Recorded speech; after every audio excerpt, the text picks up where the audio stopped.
There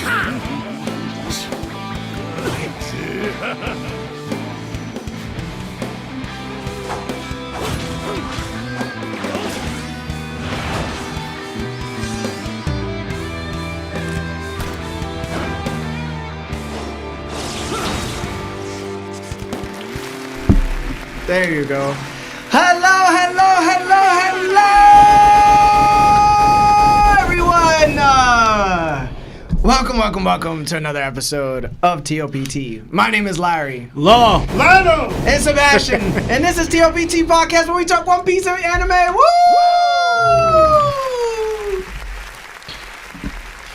All right, episode 225 in the building. Hello. What's going on, guys? Lionel, come closer to me. There you go. Yo, guys, welcome. Today's agenda is going to be One Piece chapter 1162. And oh, what a chapter it was. There's so much that had happened. And we're going to discuss it. And as you can see, I am sitting in Sebastian's chair. Sebastian's not here today. He got flown out to DR. Don't know what he's doing over there, but hopefully he leaves the kid there. You know what I'm saying? Wow. Pulls a Rayleigh, huh? Hit it and quit it. That was Lionel's line, I think, last time he was here. Yeah, that was wild. Yeah, that was crazy. That was wild. I was trying to say it a different way, honestly, but He said he was being a jerk. I mean, he didn't. I'm not sure, but he didn't commit. Like he didn't commit. You got to commit to the hit. I feel you. I'm not covering. But anyway, wait, Lionel, come closer again. Not closer to the table, closer to me. All right, there you go. All right, we look good now. All right, listen, guys, since Sebastian's not here, if we get to calls, we will. It's gonna be a little hard since I don't have the computer, so most likely we're not doing calls. Other than that, I'm going to be reading the super chats. I'm going to be reading the questions and all that, so you're going to hear a lot of me today. Sorry for those that don't like that. But I just want to say thank you to all of you who happen to be here. And, yeah, let's get started. So I'm going to call out some of the names in chat. So shout out to Clap Yochi. Okay, we're starting off crazy. Riasat Chowdhury. We got Xavier in the building. N.A. Shen Nashton. Type Vontae, OG Dirty Sprite, Monkey D Goku, Walfa, She Can Man, JD Rude. We got Wise Life Gaming, Gaidimon, Big B Stay Low, Xavier, Jabbar, Twilight in the building. We got Agent 00, Caesar, Zeppeli, Trafalgar D Jenny, Lewis B. We got Austin Hart, Clutchy, Ray. We got Panda. We got Nicole. We got a lot of y'all in chat. So I just want to say thank you so much for being here today. Thank you to all the Apple Podcasts and Spotify listeners. And also thank you to everybody that's on YouTube who have supported us by liking the video. Now, you know, if you send super chats, we're not always going to read them immediately. So please be patient with us as we try to get to all the super chats as they come in. We are a podcast. We're not a stream. We're not streamers. Technically, right? So we can't just read them immediately, but we thank you so much for doing so anyway.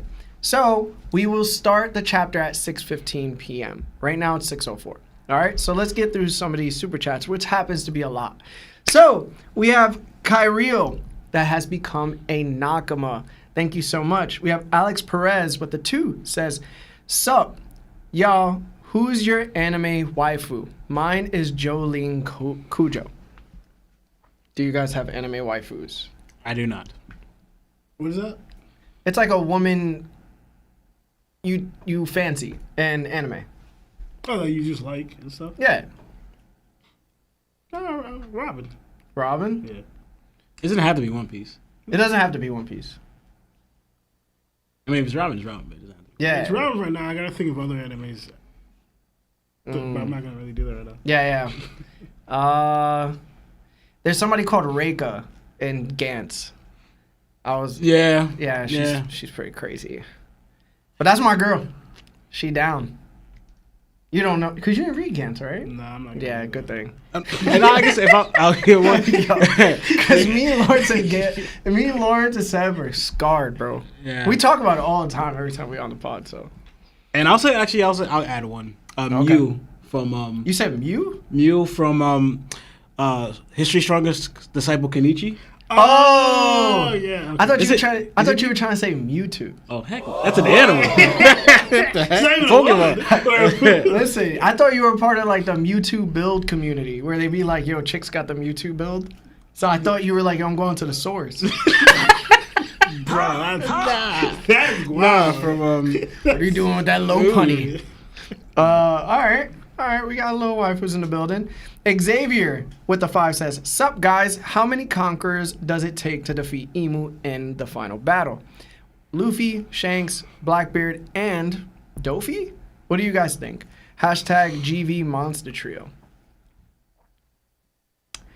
Honestly, I don't know if I want to comment it yet because I actually have a little bit of a comment towards it because what the chapter is leading to, but also trying to think of what people said, knowing the fact that we know now of their history and what they're saying about certain things already. Mm-hmm. So I'm like, I don't want to. My comments a little bit later on for that. Okay, all right. So Xavier, you're gonna have to wait for Lionel's. Law, you got any? Honestly, I would like to think as strong as it showing wise. I believe obviously not everyone like the top tiers, but it's gonna be like a select few that could actually duke it out with Emu 1-on-1, and I put Roger and Rox there at that level to be able to do so. But they're showing that there's a difference in strength wise, but even with hockey, we'll get into that later. But going for the lower tiers, like for example, it would at this case battle, it would probably take Whitebeard and Kaido together to even try to fight Emu. And I don't know if they would win at this stage that they're at right now. Okay, I'm not too sure, to be honest. But I feel the same way as Lionel. I think I probably have more things to say later on in the chapter. So when we get there, you'll get it. Agent 00 says, "Evening, gents. Crazy rocks glaze. I'm here for it." Oh, you better be. The real Aaron creates. Thank you, Aaron. With the 5 says, "Shanks looking like the biggest op for not letting Kaido join Whitebeard at Marine Ford. Hashtag Shanks. Let's play patty cake. Hashtag Shanks. Run me my ones. Oops. You only had one." Okay, bro. He said Shanks got one arm. JD Rude says top 5 dads in OP. Rocks, and Kuma. I feel like it was like the dialogue moment. Yeah, dialogue. Then we said somebody, this person. Wise Life Gaming with the 5. Yo, will Roger and Harold finally have an interaction after God Valley? Would they talk about Nika / the mural? Hashtag Seb getting uppies right now. Hashtag Laws Baconator plug. Hashtag St. Larry tax. I would assume so. Because Gabon is on Elbaf. So it's only right that Roger probably went to Elbaf too. It just seems like the likely place he would be. Yeah. And it's crazy that, like you said, we haven't, through the entire flashback, we haven't gotten Roger and Harold even, like, share a panel together or converse, like, once.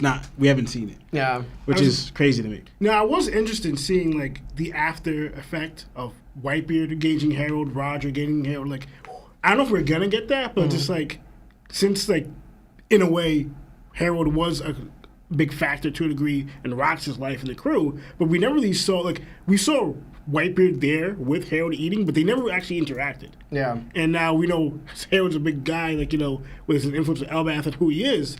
We don't know if Roger ever knows who Harold is and meets him. So it's just like, it's weird that you have these characters that you think they would mean have interactions or not, and just like, you start questioning, what?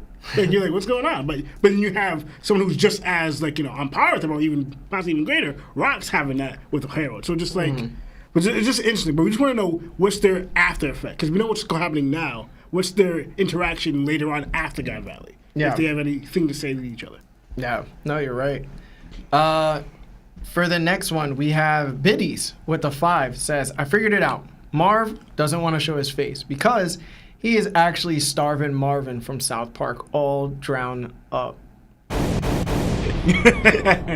I'll tell you this right now. Marv ain't starving, bro. All right? Marv is a solid guy. Got a lot of cake. All right, okay. Patrick McKenzie with the 2 says, just wanted to say thanks for y'all. Do keep it up. Oh, thank you, man. Appreciate it. Appreciate that. Salmon avocado guy. And in the picture is a salmon and an avocado. With the 15 says, been a listener for over a year. First time catching a live stream. Love the content. Love the chemistry. Hashtag BBC. Okay, bro. It's just... Thank you. Stop. Agent 00 with the 2 says, happy Canadian Thanksgiving from Canada. Y'all just make y'all own Thanksgivings? What is it, just like syrup and pancakes? Nicole with the 2 says, sup, okay. LBAP's been wild. Will Def end up in my top 3? Oh, yeah, this flashback is crazy. Yeah. Lewis with the 2 says, what pirate crew can defeat Team Avatar from Avatar The Last Airbender? Wait. I hope you mean like them grown, because them kids, kids ain't got it yet. I mean, even if they are grown, like, no, it's cool. Nah, even if they are grown, bro.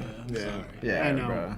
I was thinking maybe Aang has in the bloodbending as that, but like, I mean, there's something at least. I mean, that would be like Doflamingo's Parasite. I was thinking the same. I know. I'm trying to get the benefit. I know the answer. Nah, Josh with the Nakama status, thank you. And Star Droid with the 5 months to Shichibukai status says, happy Monday, y'all. If you each got to take one item from the One Piece world for a background prop for the pod, what would you take? What would you pick? That is a really good question. Background item. A background item for the pod. It would be too much, I think, if I say this. What? The mural. The mural will go hard. Yeah, yes. Right in the back. The mural will go hard. Mm-hmm. I think I would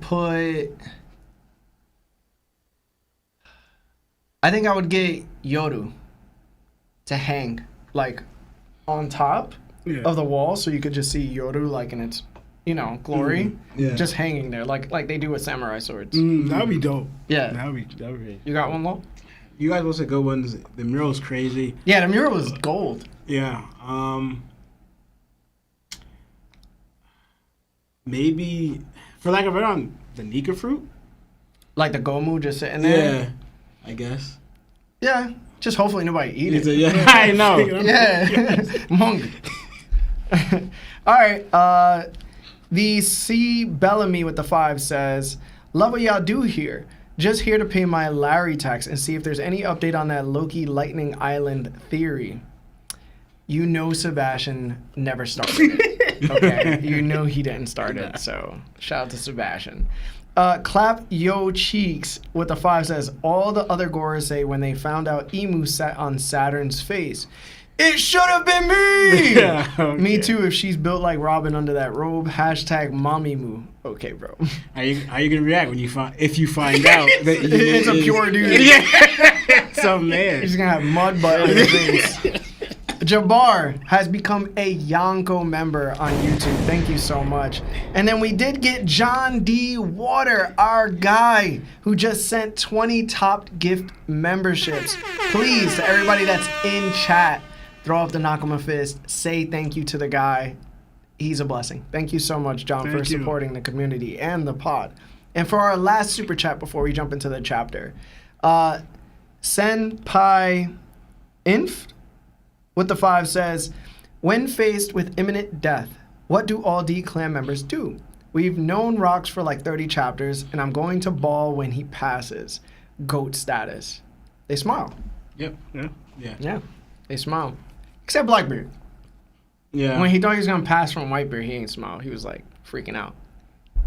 Wait, the only thing you could argue is that because he called for help, he knew he was about to be saved by his crew, so maybe, but it's like most of them is like, all right, there's nothing I can do, and you just accept it. Like, all right, you believely thought I'm going to pass, or I am passing, so it's over. You smile. There's still a little hope for Blackbeard if he gets to that moment, but you're right. Yeah. All right. Well, guys, like I said, if you haven't liked the stream just yet, please like the stream. Helps us out a lot with views. And if you sent a super chat, we are going to read them. But you just got to give us some time to get through the chapter, and then we'll get back to the super chats, okay? For everybody that's Apple and on Spotify, please rate us 5 stars, leave a nice comment. We reply back to those. But you guys ready? Yep. All right, let's get it. So, this week's chapter is titled God Valley Battle Royale. Yamato's surrogate pilgrimage has finally come to an end, marking the conclusion of the cover story series. At the bottom, the caption reads, Dear Sir Luffy, Wano is once again at peace. The cover features Yamato front and center, holding her kanabo while eating, with Momonosuke beside her, Kinemon on one side and Ulti on the other. The background beautifully showcases Wano in all its glory. Do you guys have any thoughts on the finishing of this week's, of this cover story in general? And let's start with Law. I don't have much, just that I expected more from this cover story. But that's ending. But now that it's ending, it's just like I thought we were going to get more like lore, like something happening actually on Wano that would be more to like, all right, anticipation of what's going to happen next. But if this is coming to a close, it's like, okay, that was it. The only thing I can leave is like going by what Yamato says here. Does this actually lead to Yamato saying goodbye to Wano itself? And then, because she's thinking about Luffy here, going to meet Luffy on later on, right? Mm-hmm. But also, I also thought about how would Momo feel about that, because Momo's whole speech. He goes, if you plan on not staying in Wano, then I don't want you here, because you're kind of crippling our country. Unless she trained Momo for a little bit, doubt that happened, but granted, I do expect Yamato to eventually reach out to the Straw Hats and going after them. Mm-hmm. And I thought it was hilarious the way Kinemon is like looking at Ulti, just like, yo, should I trust you? Because like he was definitely on Kaido's crew and everything. The way he's just eyeing her up, just he's like, take your mask off. Yeah. Why you got that on? Right? What's under there? Exactly, but yeah, I don't have much besides from that. All right, Lionel. Same. I feel like this reveal is mostly pretty much revealing that Yamato getting Ulti in page 1. Like if we didn't get this cover story, then we see later on, and Oda still had that planned, and we see Yamato with Ulti in page 1. We're like, what happened? Mm-hmm. Like that I think Oda was trying to explain that, and the whole, and it's still, I don't think we needed it, or I don't know if you're going to elaborate on it more, the whole Kozuki thing and Moria. Like I feel like this whole cover story was around those specific things, because everything else didn't really matter, honestly. Yeah. So like I guess, and I don't know if he didn't really reveal the Moria Kozuki thing. It's still question like what's up with that, and maybe the shrine thing at the end. So I don't really have much either. I thought, again, like Lauren said, I thought it was funny seeing Kinemon, seeing Uta, but I also was thinking, has he even actually like interacted with? Does he know that she was part of Kaido's crew? Because he's been gone for 20 years. Well, she was a Toby Robo member, so I'm pretty sure, yeah. But that's the thing. But she was with Kaido for mad long. Yeah, but he doesn't know that. No, yeah. Because he was time skipped and he wasn't been around for a while. Then he finally came and is during the raiders attacking. So there's a possibility that he attacked Kaido and all that. So there's a possibility he does not know who she is. Probably by like face. Okay, yeah. I will say that. Because they did plan out like to get information and intel, like how to go about Onigashima, who they had to face. So I'm pretty sure he was like, yo, there's Toby Robo members. These are the names. And then he was like, oh, you're Ulti. Yeah. What are you doing here? You know what I'm saying? So I would say that's what actually happened. But anything else? No. All right. So out of the 44 chapters this cover story has run, I can honestly say about 6 have been truly interesting.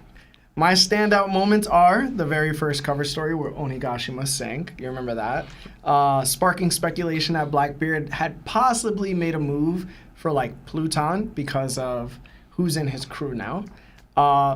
Followed by the cover where Yamato stopped an attempted abduction on the road to Kurdi, which I initially thought was what was his name? Vasco shot hiding in the bushes. You remember that? That was very interesting for a second. There was one where Tama one-shotted Hold'em. Ridiculous. Yeah, that was crazy, but it was hype. The appearance of Who's Who, the resting place of Kozuki Moria, believed to be Gecko Moria. And finally, the shrine to Odin, where several unfamiliar names of fallen heroes were revealed. I love the Who's Who because I just thought his fit was super dope. Yeah. So I think that those 6 parts of the cover story were actually sort of interesting, but 6 out of 44 is crazy.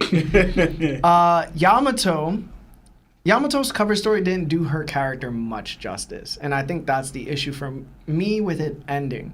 I was hoping it would offer more insight into like the state of the world, but in hindsight, it feels like I've spent a year since March 2024 reviewing something that turned out largely to be mediocre. I don't mean to sound harsh, but it's the truth. Yamato wasn't a fan favorite after Wano, partly due to the controversy surrounding her character portrayal. And this cover story didn't really help her case at all. Instead of rekindling that interest in Yamato, it seemed to make many readers feel even more detached from her character. So I really hope Oda finds a way to reintroduce Yamato in a way that allows fans to genuinely enjoy her again. She's far too important to the world of One Piece, bro, to be sidelined by some type of underwhelming storytelling that happened in the cover story. So that's what I really got from the cover story. And I don't know if y'all agree, but... No, I agree. Like, for example, I'm probably the last thing I'm going to say about this. Like, if she does leave right now to join Luffy's crew, I don't want her coming to the crew saying I'm Odin. I want her coming to the crew and saying her name. Yeah. I am Yamato, whatever. And if she wants to say the daughter of Kaido or not the daughter of Kaido, that's fine. You don't have to add the daughter of Kaido, whatever. But say who she is. Yeah. Not say I'm Odin. Like, you know. Yeah. To me, that would change a lot. That would change a lot. Yeah. I agree. All right, guys, we're going to go into 7 super chats, and then we're going to go straight back into the story, okay? So, from Nicole, or Nico, with the 2 says, will the Gorosei pull up on God Valley? No. Maybe we'll get into it later, but I don't think so. Yeah. You? I don't. No, I don't think so for now. Okay. All right, Lewis with the 5 says, you're on time if you're 5 minutes early.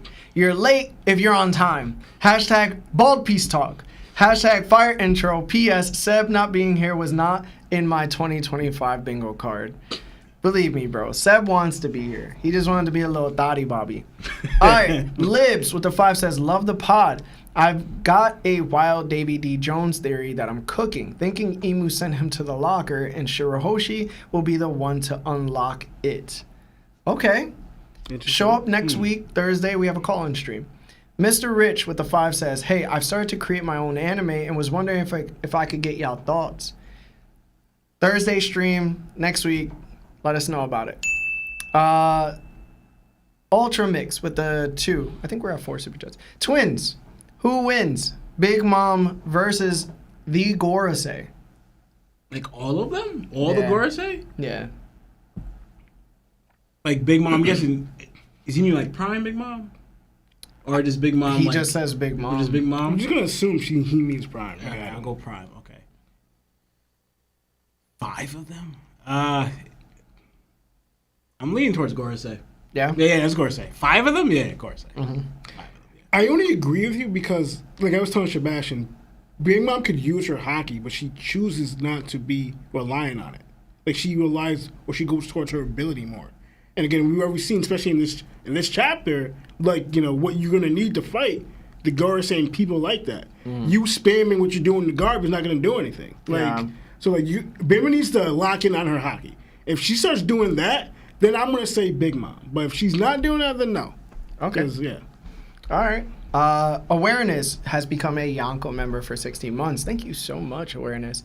Ain't no way the twins are blessing us with their presence. Anyway, Larry, how much bread would you need to dress up as a CD for a whole podcast episode? The streets need that.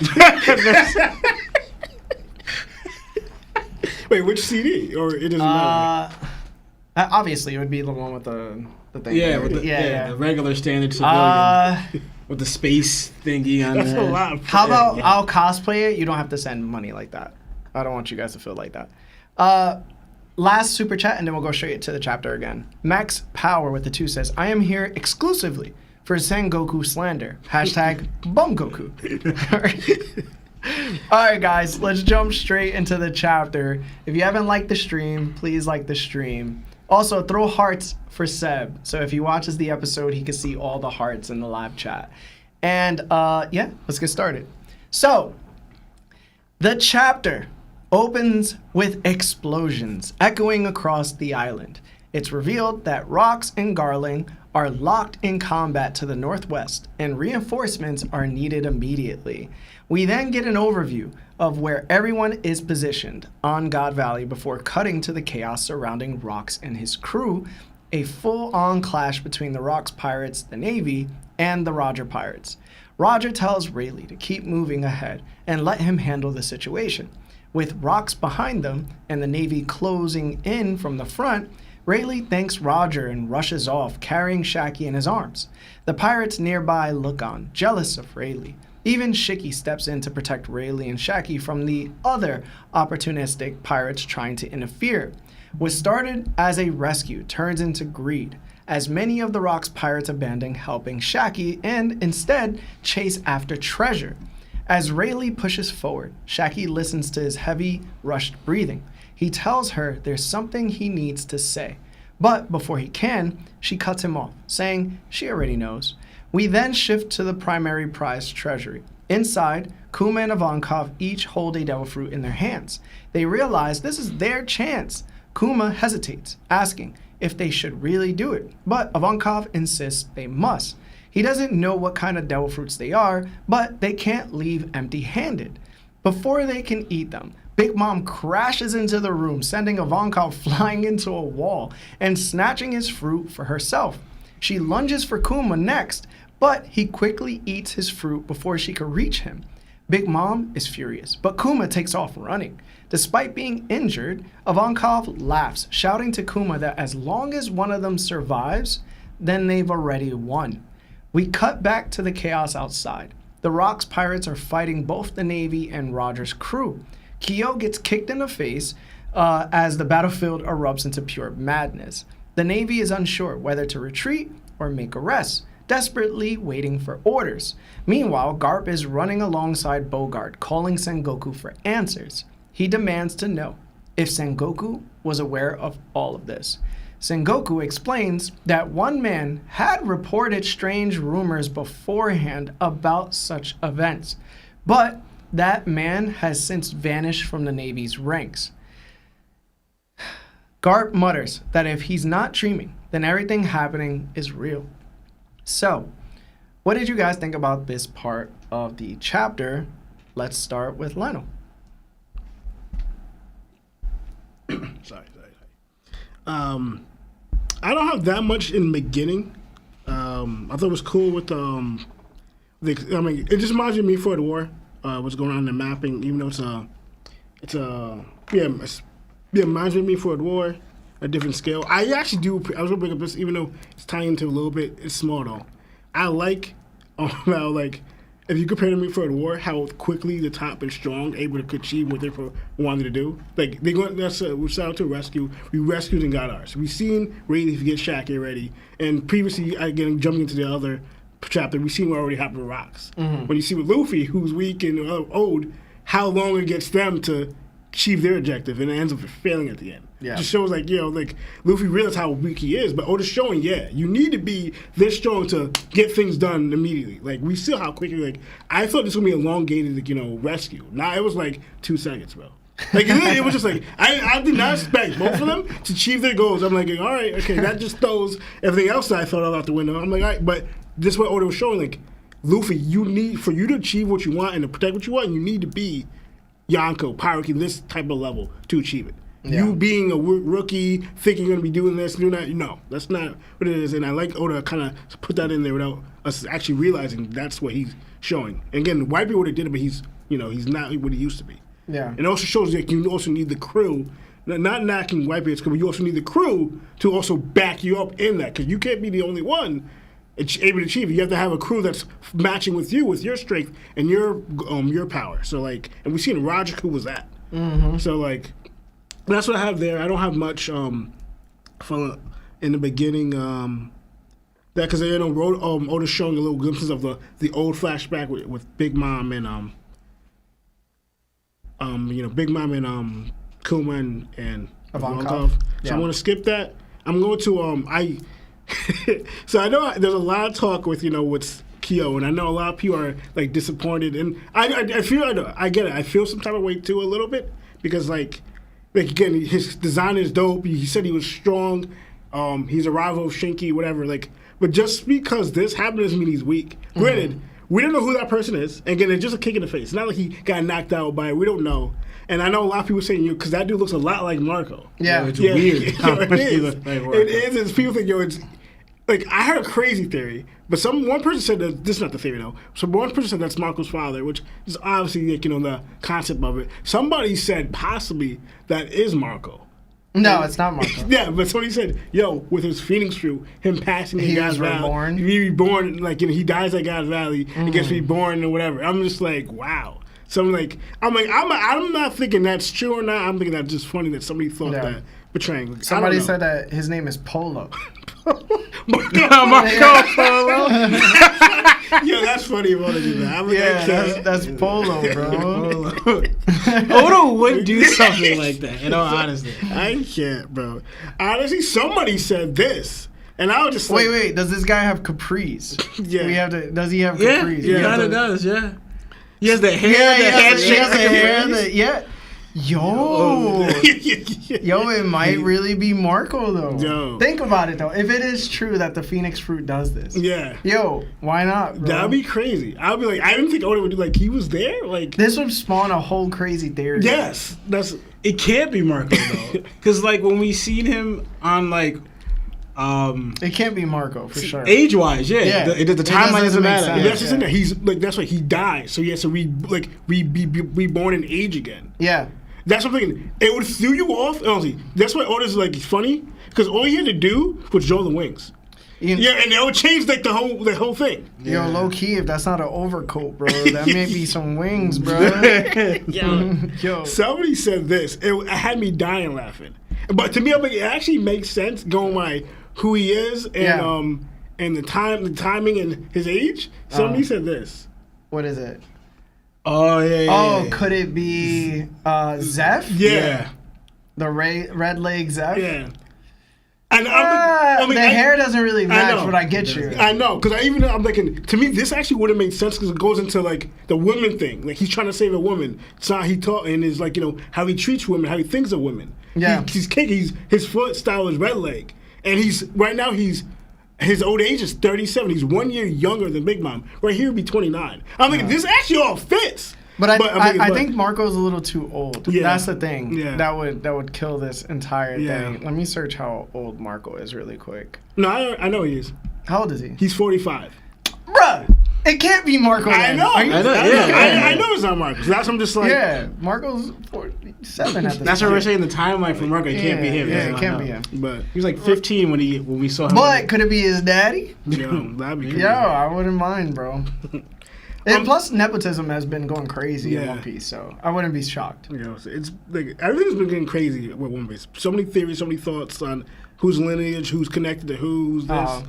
I actually got confused a little bit on this panel because, and it could be infighting, I don't know, because it looks like, because that's Sunball.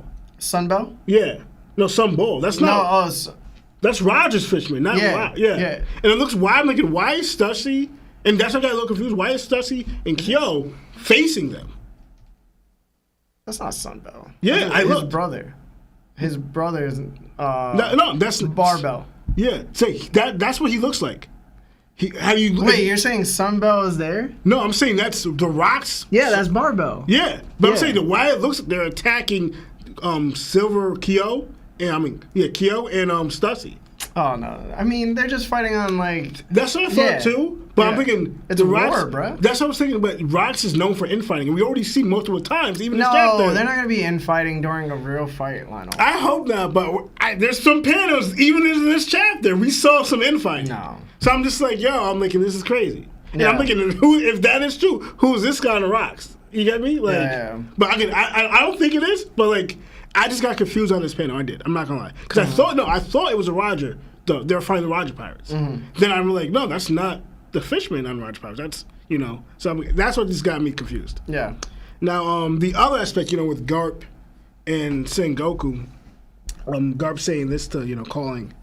To me, it wasn't really a shock. Like it just confirms that Garp didn't know, and also kind of makes sense to a degree because like, and I also thought some things as in like Garp was he became a vice admiral, and only admirals actually have dealings with celestial dragons, and like since he's a vice admiral, we don't know how much vice admirals are involved with celestial dragons. We only know certain aspects where they were involved was mostly at Egghead. And that was for specific reasons, like the Bursa Call type of thing. But if you look at it, they said that only admirals have it. And so, like, again, he joined the Marines, like, a couple years later on I think around the same time, actually, when Rox took out the admiral. Mm-hmm. And I'm actually also surprised, too, how come there's no admirals on this island with the Celestial Dragons? I really thought that. I don't know if there isn't, but there's no alluded to anyone. Yeah. Because, like, we know Rox took out one, so we're assuming if they're going by the 3, there should be at least 2 more. If the Marines were like that, like roaming, they kept the 3 as we've been seeing, and 2 more, or if they got another one, who's the 3rd one? But you don't see any other admirals at all through the rest of Rox's era and Roger's era, to our knowledge. Like, who are the other 2 admirals, or who are the 3 admirals now, and why are they not here? Do you think? Because for a while back, early in the flashback, because a few years ago, we saw Sengoku, Garp, and what's her name? Sudo, yeah. Right? As vice admirals. Do you think Sengoku's an admiral now? Because that was a few years ago, right? Yeah. Do you think he's an admiral now? Could be, yeah. Yeah, there's a possibility. I have no idea. And that goes again, if he is, how come Sengoku's not here? And it seems like these events are secretive. Yeah. For sure. Mm-hmm. And the reason why the Navy is even here, this is kind of falling into what I was going to say, but they might not all make it out based upon them just being here. Like, they might all disappear because of the event. Yeah. So there's probably Marines that disappear every 3 years. And that actually made me going to saying, like, and thinking this made me think that Dragon wasn't part of the Marines. He was actually part of the world government. Because they're the different factions. No, he said he was a Marine. Yeah, they're Marines. Yeah, because I thought, because, like... Well, so I want to clarify one thing. Remember, the only reason, so what we got is that the Marines showed up early on to kind of like shift things around, right? But then they were supposed to go back to their ships. So technically they weren't supposed to see what was supposed to happen. Yeah, that's true. You're right. Because remember, Dragon's like they're asking where's Dragon? Where they're on the ship. So it's like they do the whole thing with the government wants them to do. Then they leave, and then the Celestial Dragons carry out their whole thing without the Marines' knowledge, so to speak. Exactly. Okay, that makes sense. Because I got a couple. Because I was thinking in my head, because he calls, or I don't know if Sengoku calls him, because Bogart makes an appearance. Bogart's here with Garp, and he's talking to Sengoku. But I'm thinking Sengoku's not the one who told you to come here. Kong did. But I'm wondering why he's not talking to Kong about this, but he's talking to Sengoku. Mm-hmm. And now Sengoku mentions there was somebody who did know, and that goes into you said it's secretive because and it shows how it could be ignorant in your own brass because, for instance, Whitebeard heard about this stuff, but he said baseless, saying that they're in a way not true, knowing that how the world you live in, possibly knowing how bad they are. You're thinking it's baseless. Rox probably, if Rox is about I wouldn't doubt it. So it's Whitebeard and Rox have 2 different views on possibly the world government. Because why did Whitebeard say that? Say it's a baseless rumor when if somebody said to Rox, he would believe it full on. He knows more of the world government. That's because he knows more of the world government than probably than anybody else, to our knowledge. Yeah. Even the Marines and we gotta get Rox's flashback before that. Why does he have so much knowledge or information about all these things? And I was thinking again, and I also thought of this too, because before this happened, Rox is the one who said that pretty much, said to Harry, how much Garp hates, or hates his higher ups in his own brass. He should just be a pirate already. And I'm thinking ahead, I wonder if this is the mark where he decides, or it was before, for instance, did he always decide that I'm not going to be an admiral? Or seeing this is it was the confirmation, no, I'm never being under them. Because definitely you don't like them, but you can say I can make a change, I can do this. But seeing this, realizing this moment is where it's just I refuse to be an admiral. I don't care what you say, Kong. I'm not doing it. You could, because when I thought of too when Sengoku said pretty much the person vanished, And I bumped into Lawrence, and Lawrence showed me, Lawrence showed me a panel of when during the flashback saying that the only reason why Garp is still in the Marines, even though his insubordination, that he would have been eliminated. I always thought he'd been kicked out. But now I'm thinking of they would have probably took Garp out. But Garp still kept on being insubordinate. Kind of implying that you couldn't take Garp out if you wanted to. Yeah. So it kind of shows like Garp kept on, again, that's why I want to know again, going to your question, whatever, Garp, you don't like the brass already. And we don't know if that affected your being an admiral until now this point. This could have, seen this being, you probably confirming that you're not being an admiral, you continue being insubordinate for years. What was your objective here? Besides just being Marine, saving people and beating up pirates. Like, what was your objective? What was your goal at the end? Because that's the means to an end. You can only save so much by yourself without building something to attack the root of the source. And that goes the difference between what Dragon's thinking until your son's thinking to what you're thinking. So again, it's just like that. Just questions like it puts Garp in a somewhat bigger light because I know people were bashing him saying he knew whatever, but now he didn't know. But again, what's your goal? What was your purpose now? Knowing this, being a Marine. No. So so that's what I thought on that, and that's far you went, right? Yeah, that's as far as I went. But yeah, I'm gonna leave it here for now. All right. So I've got to come clean.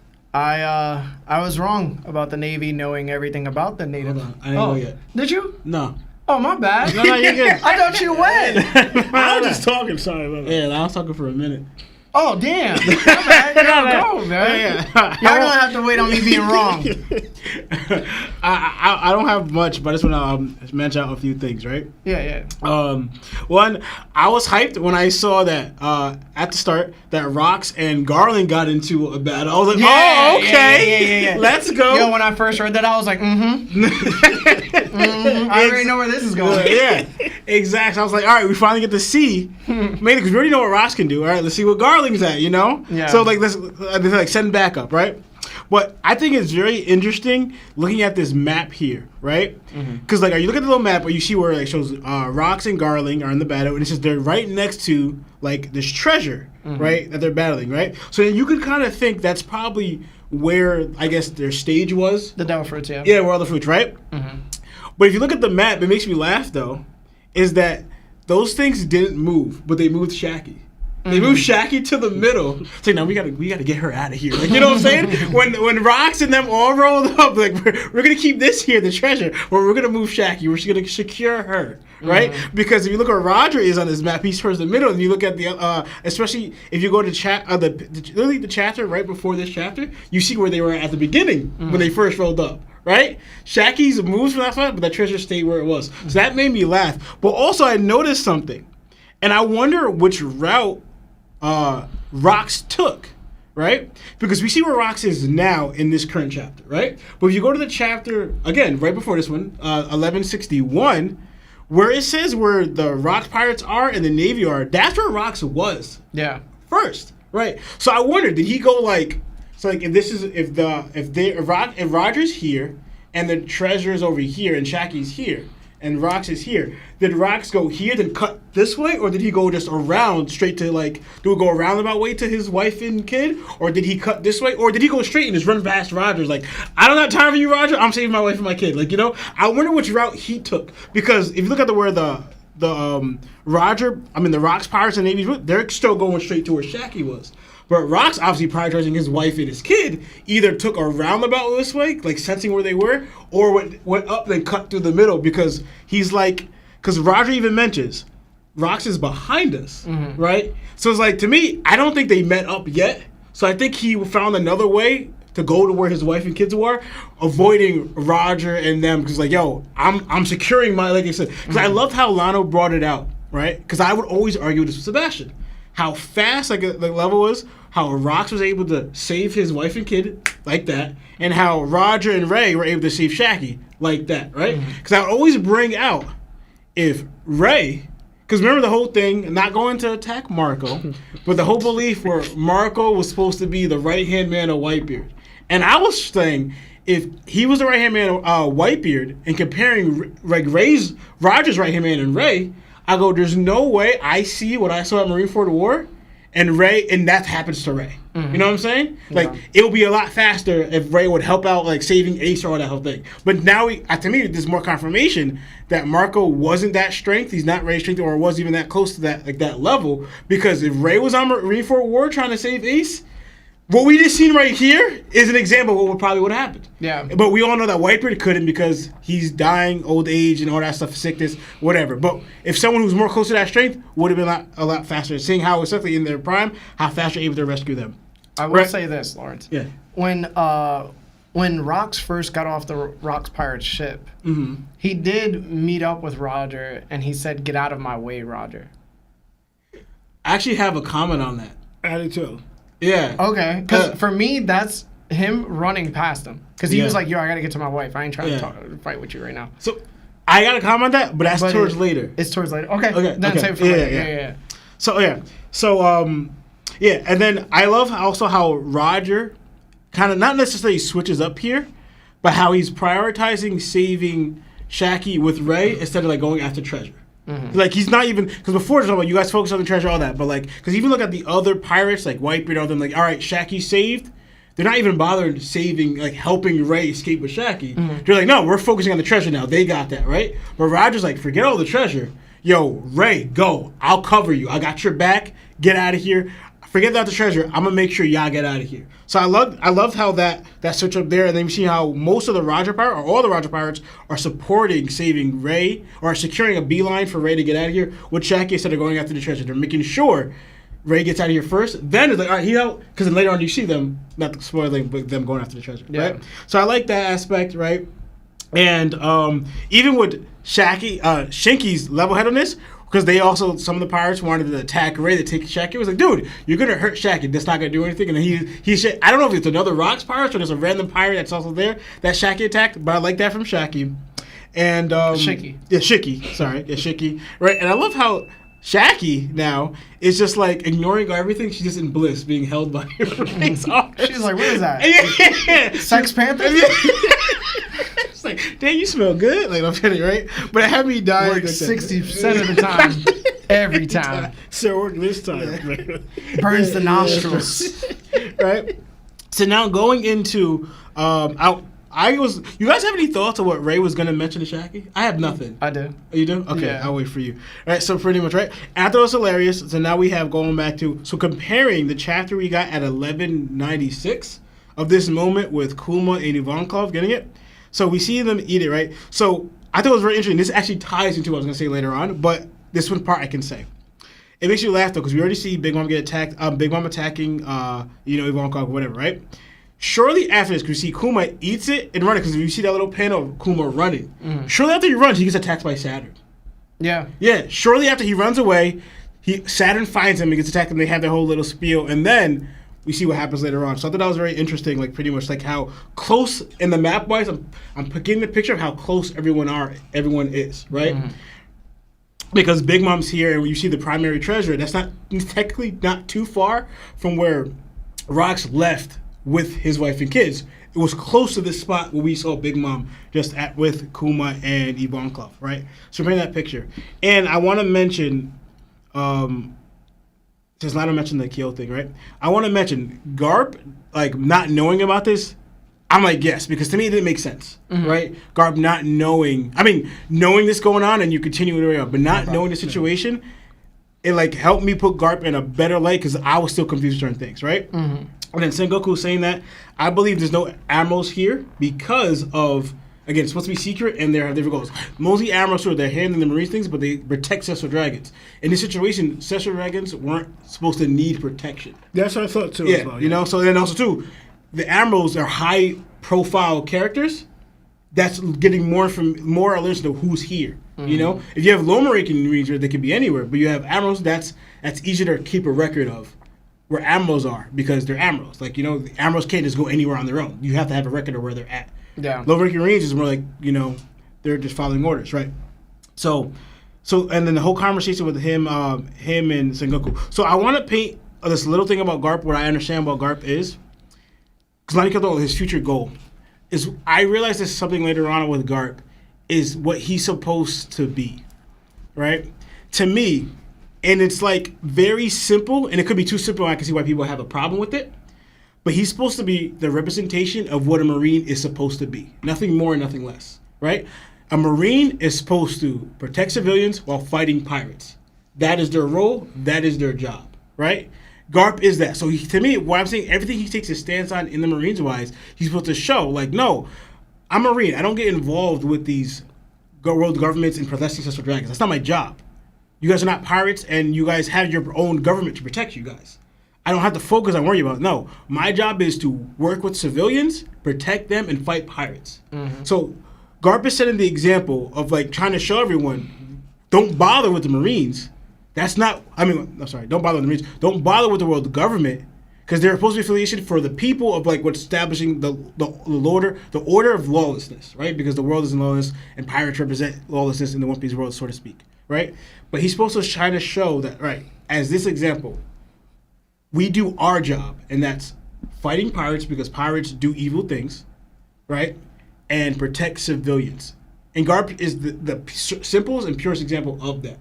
Other Marines get told, oh, they want to be affiliated with the world government more. But Garp's like, no, that's not needed. Especially if you see their character and what they are. He goes, no, I don't mess with them, right? Because Garp doesn't really has any affiliation, not just with Celestial Dragons. If you look at the world governments in total, Garp kind of like forsake them all. Mm-hmm. It's not just Celestial Dragon, just to stop there. It's the world government as a whole he doesn't really mess with. It's only the kingdoms where he'll protect the people, like for the Reverie. He'll protect the kingdoms going to the Reverie. He'll protect them, because that's outside the world government, sort of, as in that organization. And he'll protect citizens and fighting pirates. That's what Garp's trying to show. That's what Marines, that's what we're supposed to do. That's our duty. So now, yes, people can argue the way he's going about it, but I think he's trying to show that example into that and teach that to others, and so to speak, by leading that way. This is what we do, not that other nonsense stuff, right? And I think that's where you left off, so that's all I'm going to say here. Yeah. All right. So, like I was saying earlier, I've got to come clean, yo. I was wrong about the Navy knowing everything about the native hunting competitions. I've made strong arguments before claiming that the Navy and everyone who joined it was just as guilty. But after this chapter, it's clear there's more to the story than I originally thought. Now, not everything I said was wrong, right? The Navy is still responsible for countless atrocities. The destruction of O'Hara, the mass murder of unborn children, the white lead disease quarantine, and so much more. But the new information does shed light on a deeper layer of compassion for Garp and Sengoku. Yes, I am saying we should have compassion for these two guys, just a little bit more. If speaking about the native hunting competitions caused someone to vanish from the Navy ranks, that tells us just how dangerous the truth really was. Anyone who talked was erased. Simple as that. Sengoku knew about it, and now we know Garp did too. But this also reveals something important. Not every Marine was aware. Many, like Garp, may have gone their entire careers without knowing the full extent of the world government's darkness. And that makes me wonder, after everything that has happened, did Garp and Sengoku, as best friends, quietly create something to fight back? Hear me out.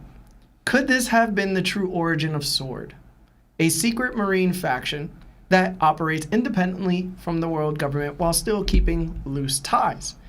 It would explain a lot. Sengoku's relationship with Don Quixote Rocinante, or Corazon, otherwise known, might not have been purely familial, because Sengoku did treat him as a son. It could have been also professional. Corazon's undercover mission was to watch over Doflamingo's crew, might have been one of Sword's earliest operations. Likewise, Garp rescuing Kobe, a confirmed Sword member, doesn't feel like a coincidence either. So I have to ask myself, what were Garp and Sengoku really thinking after God Valley? Were they silently rebelling from within?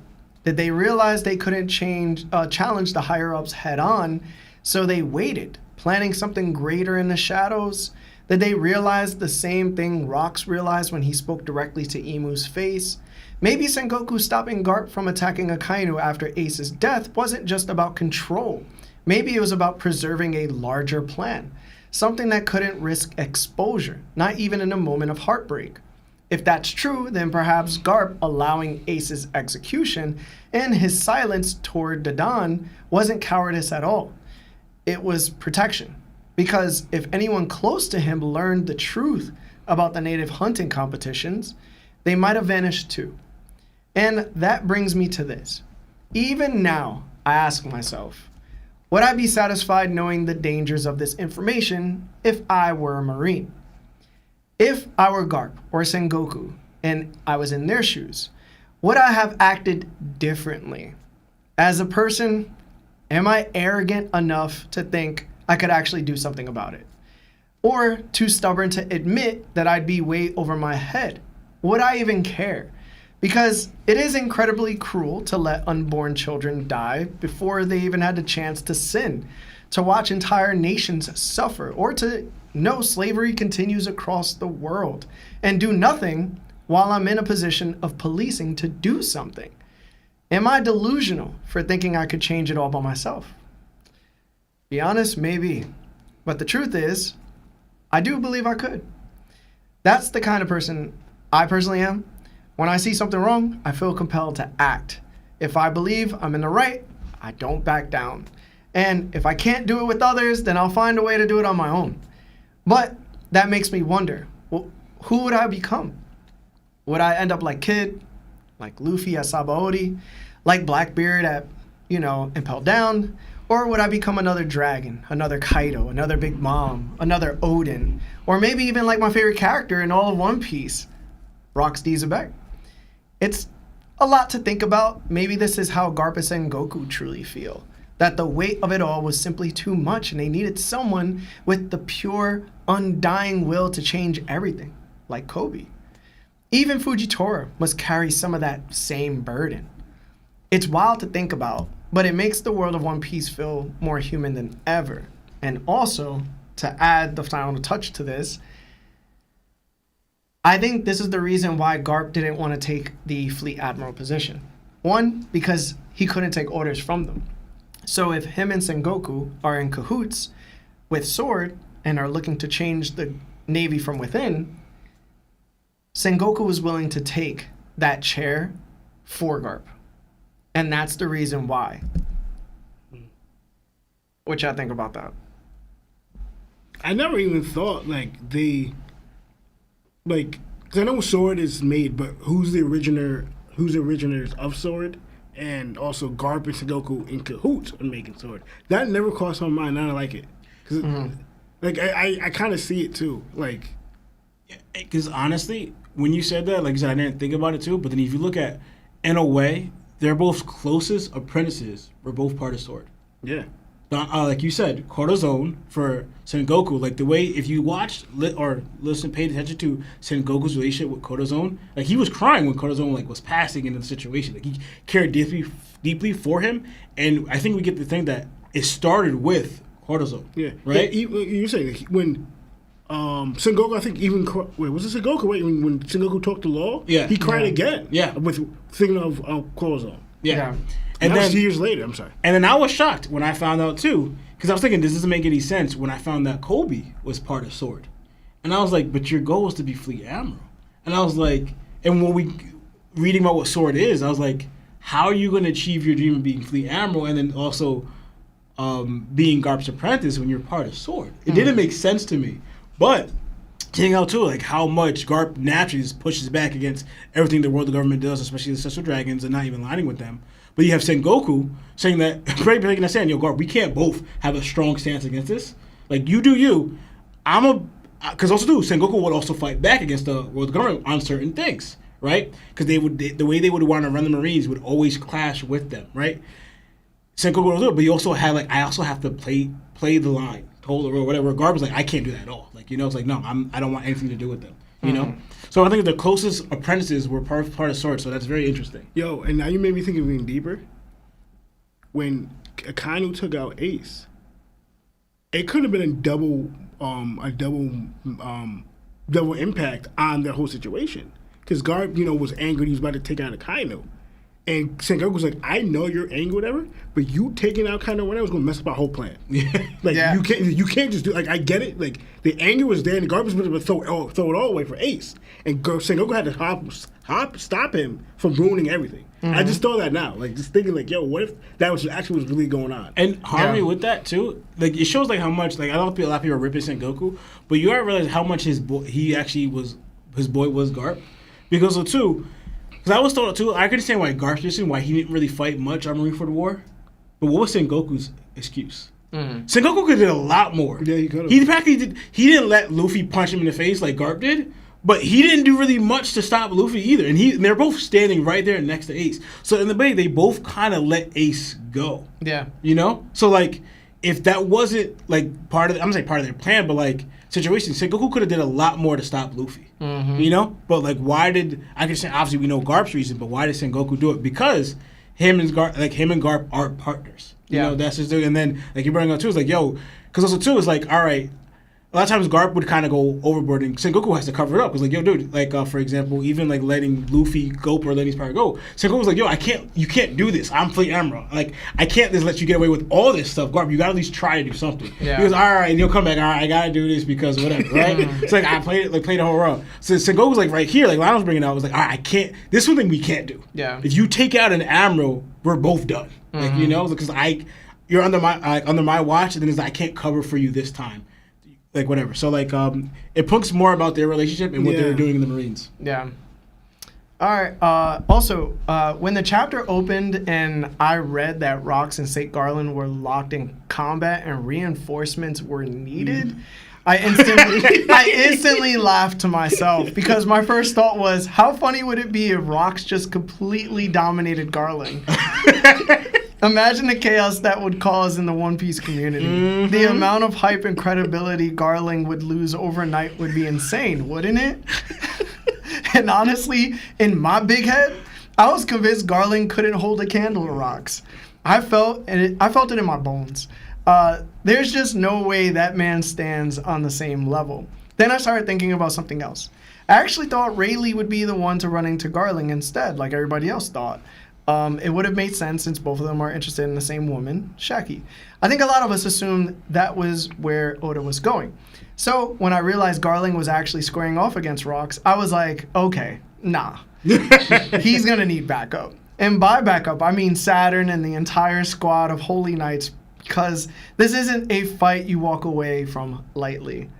Now, my final thought about the opening goes to Rayleigh and Shaki. When Rayleigh said he had something to tell her and she cut him off saying she already knew, that line hit me.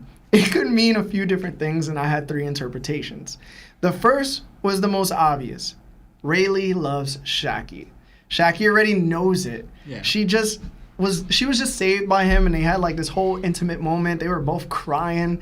You might as well just put on some like Casey and JoJo and they would fit the vibe immediately, right?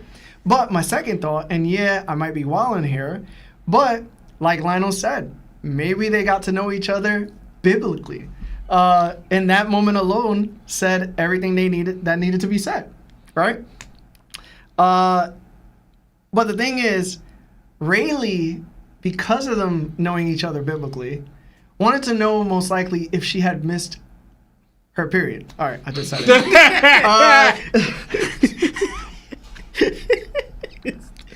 And the third, Rayleigh must have been trying to confess that he had other women in his life that he was trying to mess with. I can't. And he just wanted to know if it was okay.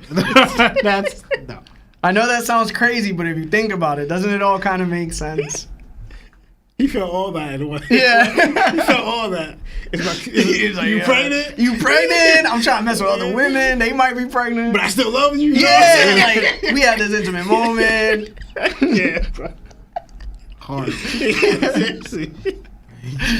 All right. Let's get to some quick super chats, okay? We're going to do like 4. So, Aaron Creates with the 5 says, Seb about to pull a Yasop and leave his little Usopp in DR. I hope so, bro. Continue the cycle. Fallens and Man with the 2 says, dang, no Seb. Well, at least Giants beat the Eagles. Word. Yeah. Dead ends with the 5 says, currently on a date, but wanted to show y'all love. Appreciate all you do for the community. Wish me some luck. I don't fumble this. Larry, any advice? Any advice on a first date? Treat her well. Treat her with respect. Open the door for her. You know what I'm saying? But, how should I say this? I'm waiting. But if she orders her steak well done, get an Uber and leave immediately. Because that table going to be shaking, and you already know, like, she don't know how to cook. There's a lot going on when a woman orders a steak, and then it's well done. Just cut it off completely. Nico. See, it wasn't as bad as y'all. Yeah. With the 2. Better dad, Outlook, Yasop, or Seb? Outlook. Guaranteed. Waffle with a 5 says, we were told that multiple devil fruits consumed would make you explode. Couldn't Emu's regen bypass that? That's all rumor. It's not real. Yeah. Yeah. Mm-hmm. But last one before we go back to the chapter. Lotto Boy says, with the 5 months to knock Yonko status. So I've been a listener for like 3 years now and never really appreciated the DDTs / call-ins, but I wanted to do my part in the community, so I wanted to play a dono game called Who Said It? # Larry Tax Return. That would be crazy, but thank you. All right, let's get back to the chapter, okay? So, if you haven't liked the video, please like the video. We appreciate all of you for being here. We will get to the super chats, believe me, we will. All right. We return to the chapter, this time from Rox's perspective. A massive explosion erupts, and Rox shouts in frustration, wondering if his enemies are immortal or something. Eris, his wife, yells for him to put her down, but he refuses. They have to keep running. Behind them, Garling, another Holy Knight, and several Dami Reversied people pursue, shouting for Rox to come back. While holding Eris and their son Teach, Rox notes that everyone who's been caught has transformed into those twisted forms. He wonders, is this someone's devil fruit ability? Then, in a chilling panel, we see Rox's own father and grandmother among the Domi Reversied. His face tightens. What happened to them?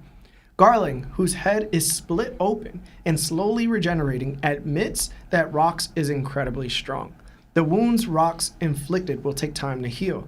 Another Holy Knight comments that now they know Rox is part of the Davy clan, and that the Great One will be pleased if they take him down. Garling smirks, saying that while the native hunting competition may be ruined, this new revelation is a stroke of luck. Meanwhile, Edis keeps yelling at Rox to put her down, asking if he really thinks he could fight them off with one hand. But Rox shouts back, telling her to listen. Anyone with the Davies name who's captured will suffer a fate so horrific that even hell would feel like a lukewarm bath in comparison. Edis yells that she knows. She's part of the Davy clan too.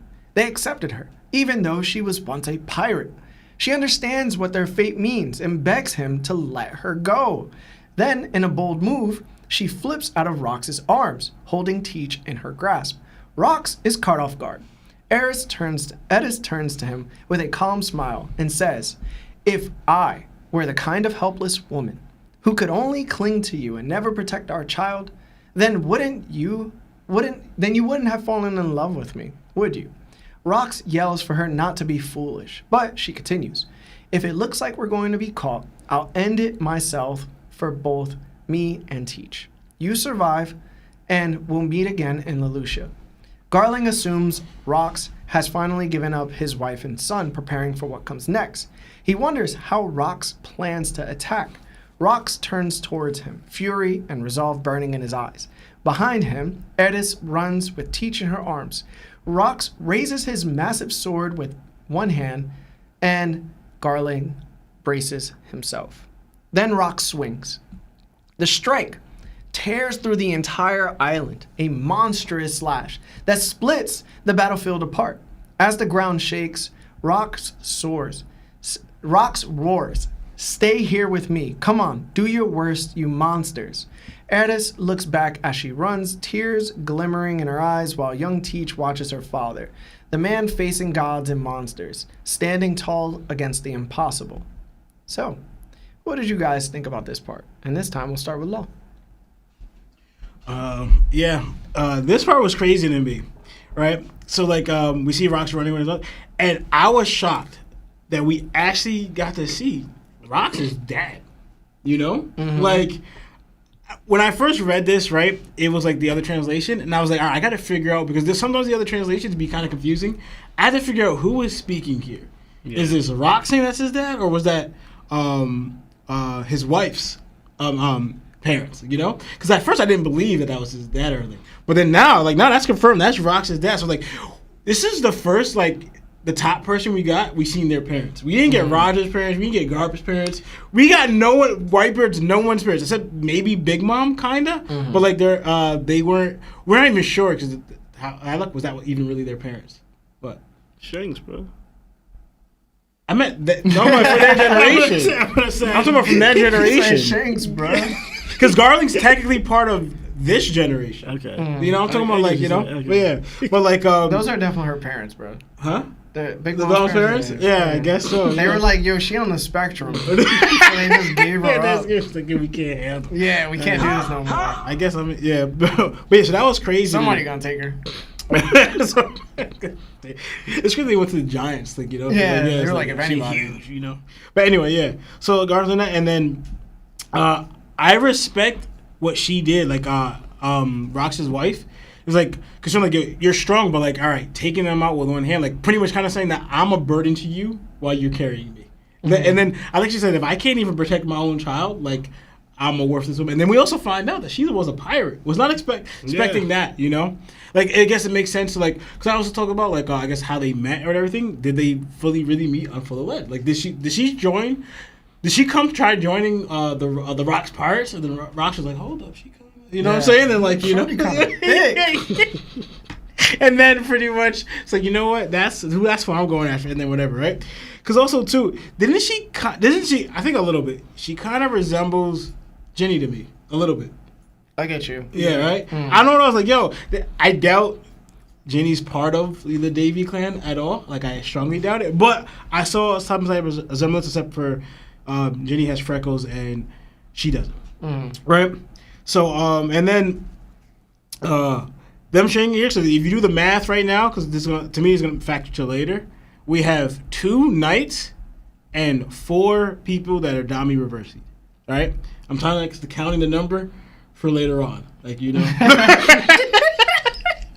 And the point, we don't even know if there's more. Yeah, that's what we see. Yeah. But at least that's 6 people.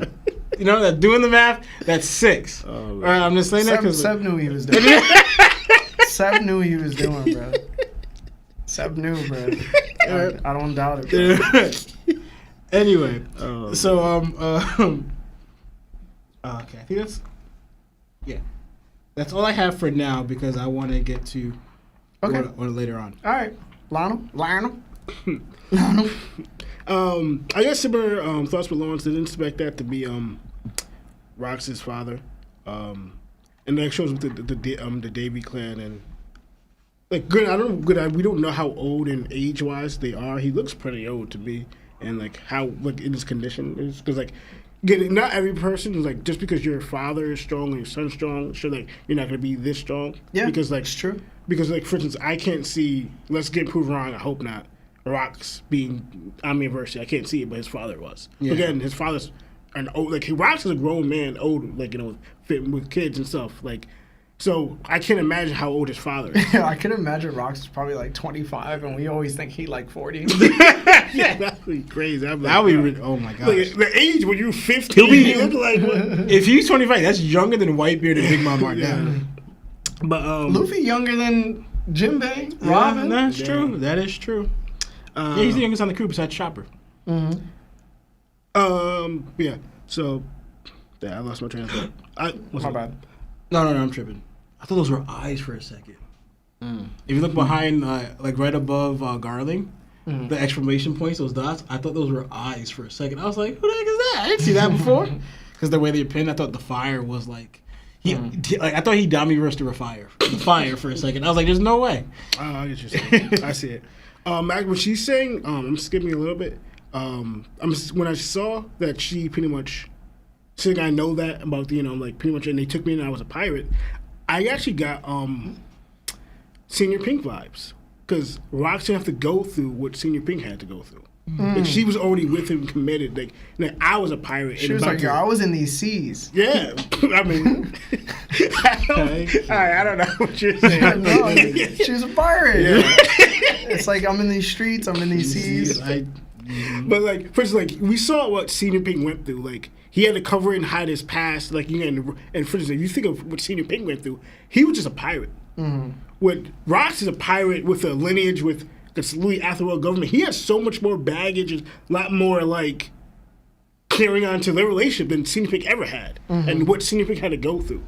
And you feel sorry for him. Now, Rox is at a greater scale in a way what Senior Pink went through, and he found the ones like, nah, I'm about this. Like, I'm with the fam. Like, and it's like, and like just seeing that, just like, yo, Rox got his own. Like, he got his own. Like, because again, not knocking Senior Pink or like you feel sorry for him because he didn't find one of those. Because as soon as she found out he was this person, she wanted nothing to do with him, and he saw his kid, what happened to his kid, and like his wife, but like just he had a terrible life afterwards. Like so like when you see what Rox went through, it's just like comparison of the right one. Rox picked the right one. Anyways, I'll just say that. Like, just seeing the parallels. I don't want to get deep into it. Seeing that, no, I'm gonna wait. Okay. A little bit with the garlic thing. I'm gonna wait. Okay. So I'm not gonna touch on that, right? All right. I think we're all waiting. Yeah. But I don't have much here too. But I thought two things with the Rox cutting this.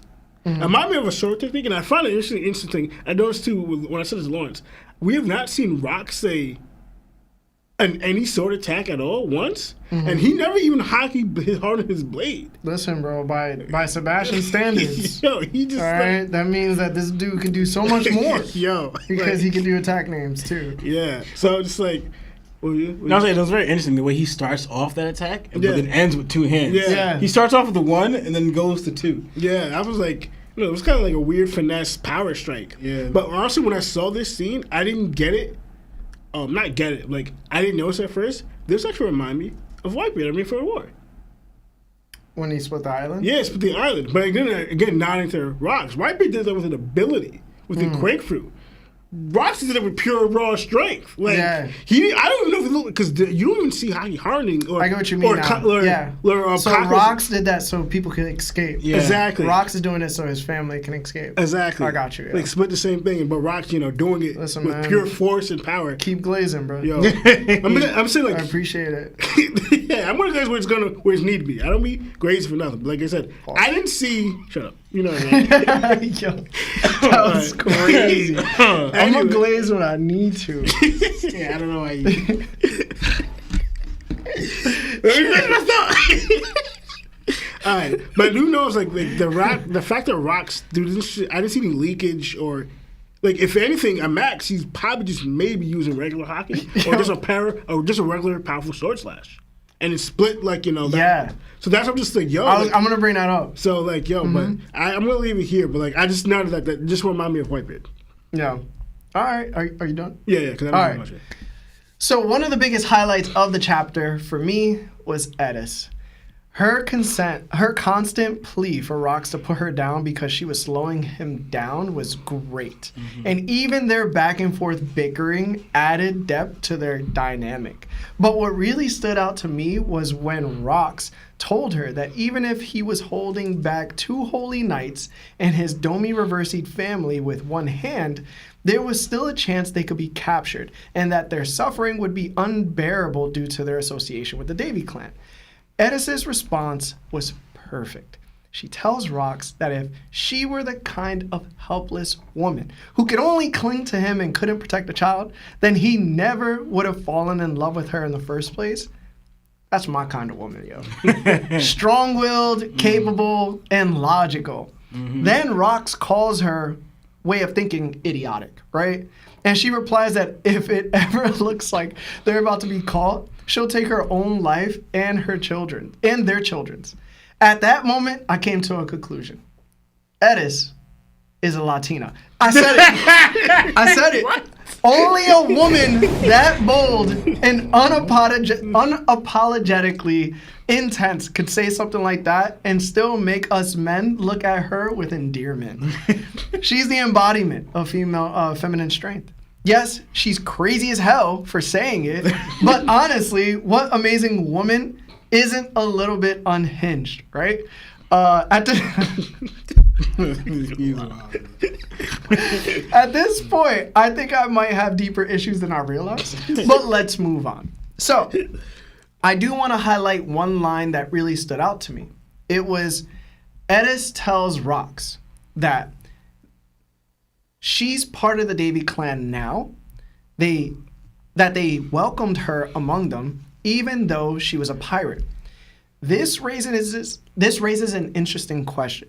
Could it be that the Davy clan despises pirates? Because why would she say that?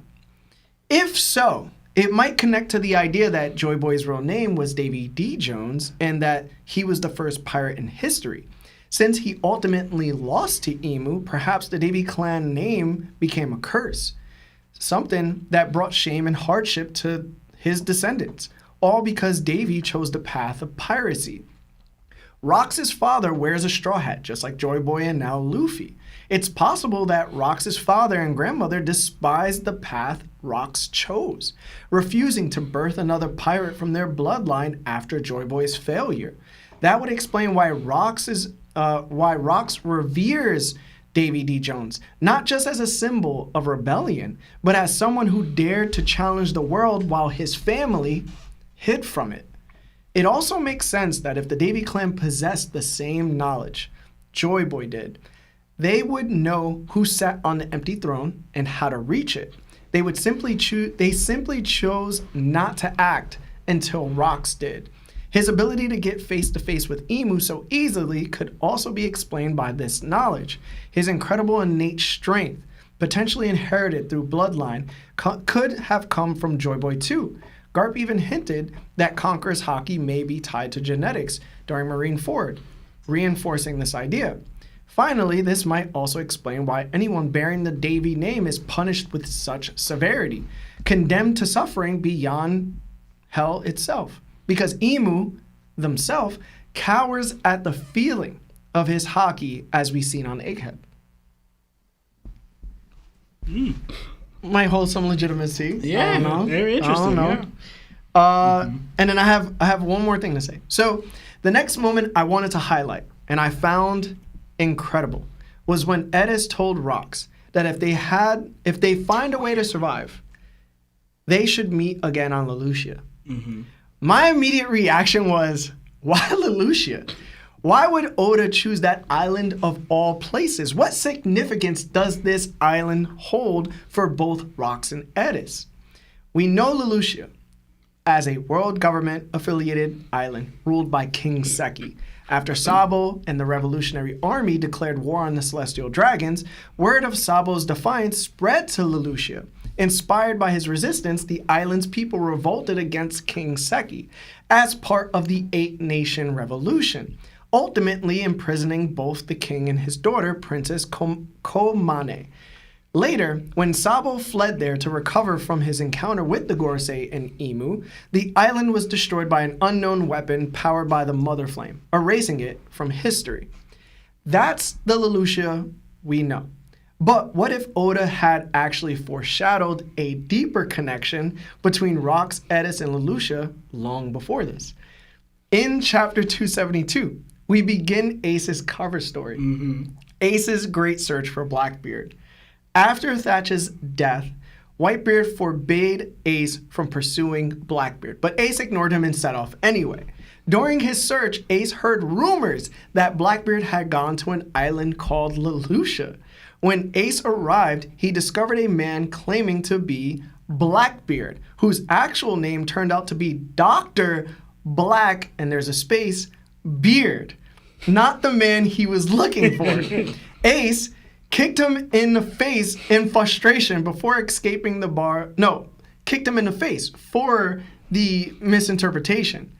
But even before that, Ace was seen escaping a bar and hitting the Nika pose in the background, silhouetted. Still, what if the rumors weren't entirely wrong?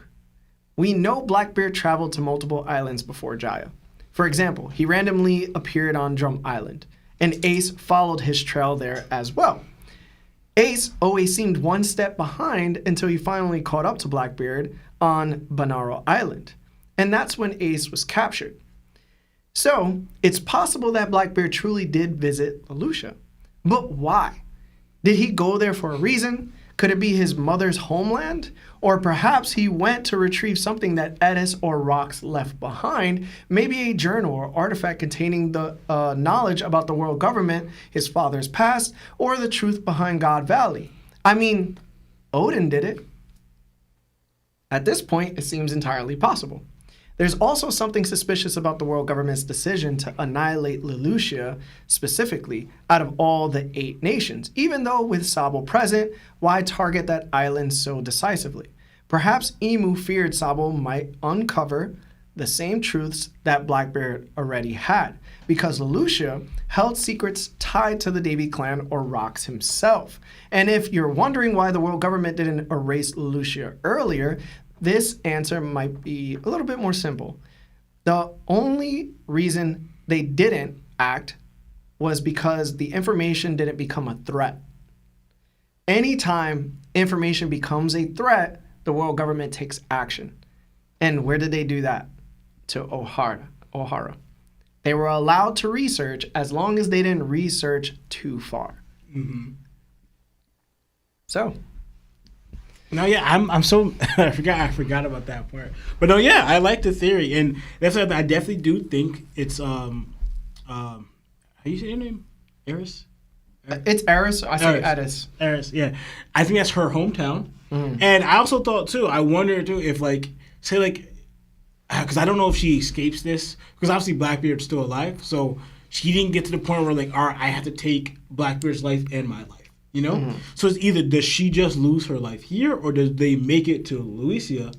And I don't know if that's where, because we all know eventually one of those islands. Did they say what island that Blackbeard met Whitebeard on? Did they say that island was? No, they don't. I looked back at it too to find out, did Whitebeard go to Lulusia to get Blackbeard? Because they don't tell you. You just know he's at a port, and Whitebeard is saying, we're not fishermen, we're pirates. He said, I have nowhere else to go. Yeah. And he said, we got an order that says, we've picked up another orphan. But that's it. They don't tell you where he was at. Yeah. So I don't know if he went there to pick up Blackbeard, but it could have been that's the island that Blackbeard was on. And I don't know how his mom passed, and then he ended up picking up Blackbeard on that island. Or I also thought of, for example, if other Davy clan members did somehow escape.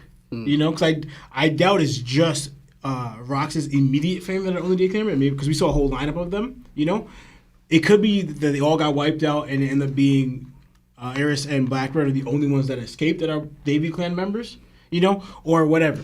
But the fact that it's Louisa, I think that's very interesting because, like you said, I thought of later on Ace, because then you have Salvo going there to help them out. Ace linked with that. Whitebeard could have met Blackbeard there and everything. But yeah, so it's very interesting that Louisa is part of that that goal and why they wanted to meet up there, and that Emu took it out later.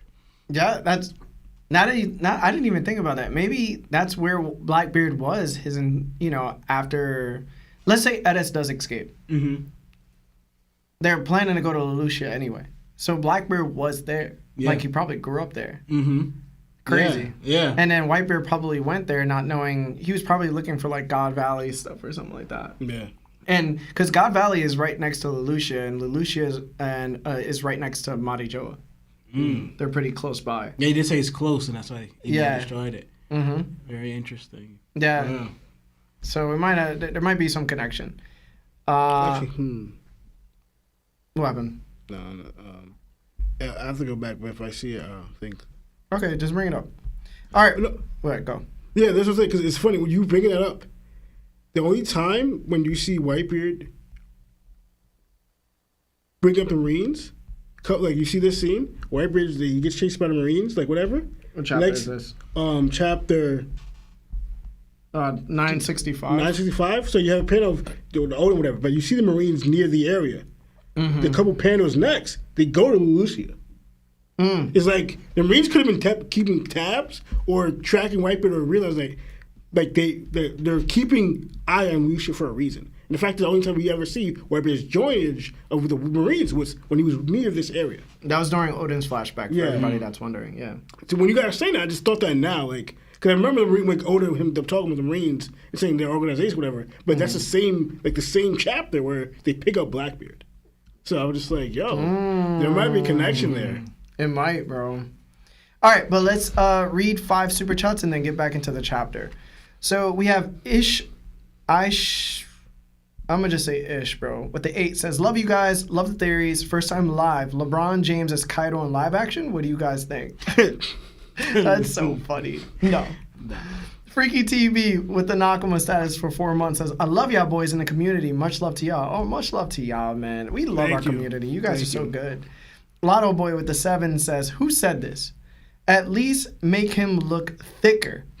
A, Larry. B, Law. C, Lionel. D, Seb. You guys pick. Who said this? At least make him look thicker. I feel like that was me. I have no idea. Yes. I want to say me, but like, it might be Lawrence. All right. Jace with the Nakama status. Thank you. Agent 00 with the 5 says, LOL. I don't know, man. Just an excuse not to work and eat turkey instead and still get paid. I'm thankful. That's all I need. Hashtag Law versus Minx. Hashtag Larry the Go. Oh, this is the Canadian Thanksgiving. Okay. Got you. All right, these 2 more, and then we're going to jump back into the chapter. Pastor with the 2 says, who you got, God Valing for Garling or current Marco? I'm going to go Garling. Yeah. I'm gonna go Garling. Yeah. Project Iceman with the 2 says, I like how Kinemon is sus and Ulti looks so innocent. Yeah. All right, we're going to get back to the chapter, and then we're going to continue doing the super chats, I promise. Guys, if you haven't liked the video yet, please like the video. All right. We return to the chapter near the primary prize treasury where Big Mom's laughter echoes through the halls. She says, this one should just do fine. As she holds up the fish fruit, she's planning to give it to Katakuri, seeing it as a major power-up to her future pirate crew. But then from the shadows, we see a silhouette of Kaido lifting his kanabo. Suddenly, Kaido strikes, smashing Big Mom across the face. The fish fruit flies from her hand. She momentarily is knocked out, and Kaido seizes the opportunity, snatching the fruit in midair and swallowing it whole. Big Mom crashes to the ground and looks up just in time to see Kaido eating it. She screams, damn you, Kaido, basically. We then cut to Dragon holding one of Garling's babies, saying he won't let the child pass. Nearby, Edis cradles Teach, declaring she won't let them take his life either. Behind the game stage, near the secondary prize treasury, someone shouts that they found the treasure. It's Gaban and the Roger Pirates. They're in awe of the riches and the devil fruits before them. But Ganzui steps in, clashing with Gaban and shouting, not so fast, Roger Pirates. Meanwhile, the Navy orders everyone not to let any pirates escape the island. Garp stands frozen, questioning what justice really means on an island consumed by chaos. The enslaved people cheer at the sight of the Navy, believing salvation has arrived. But then it's revealed. God Valley is an unaffiliated kingdom, not under the world government's protection. And with that, the Navy initiates basically a buster call on the island. In the final scene, we flash back to a young Kuma saying with conviction that he wants to save as many people as he possibly can. So, what did you guys think about this part? Let's start with Lionel.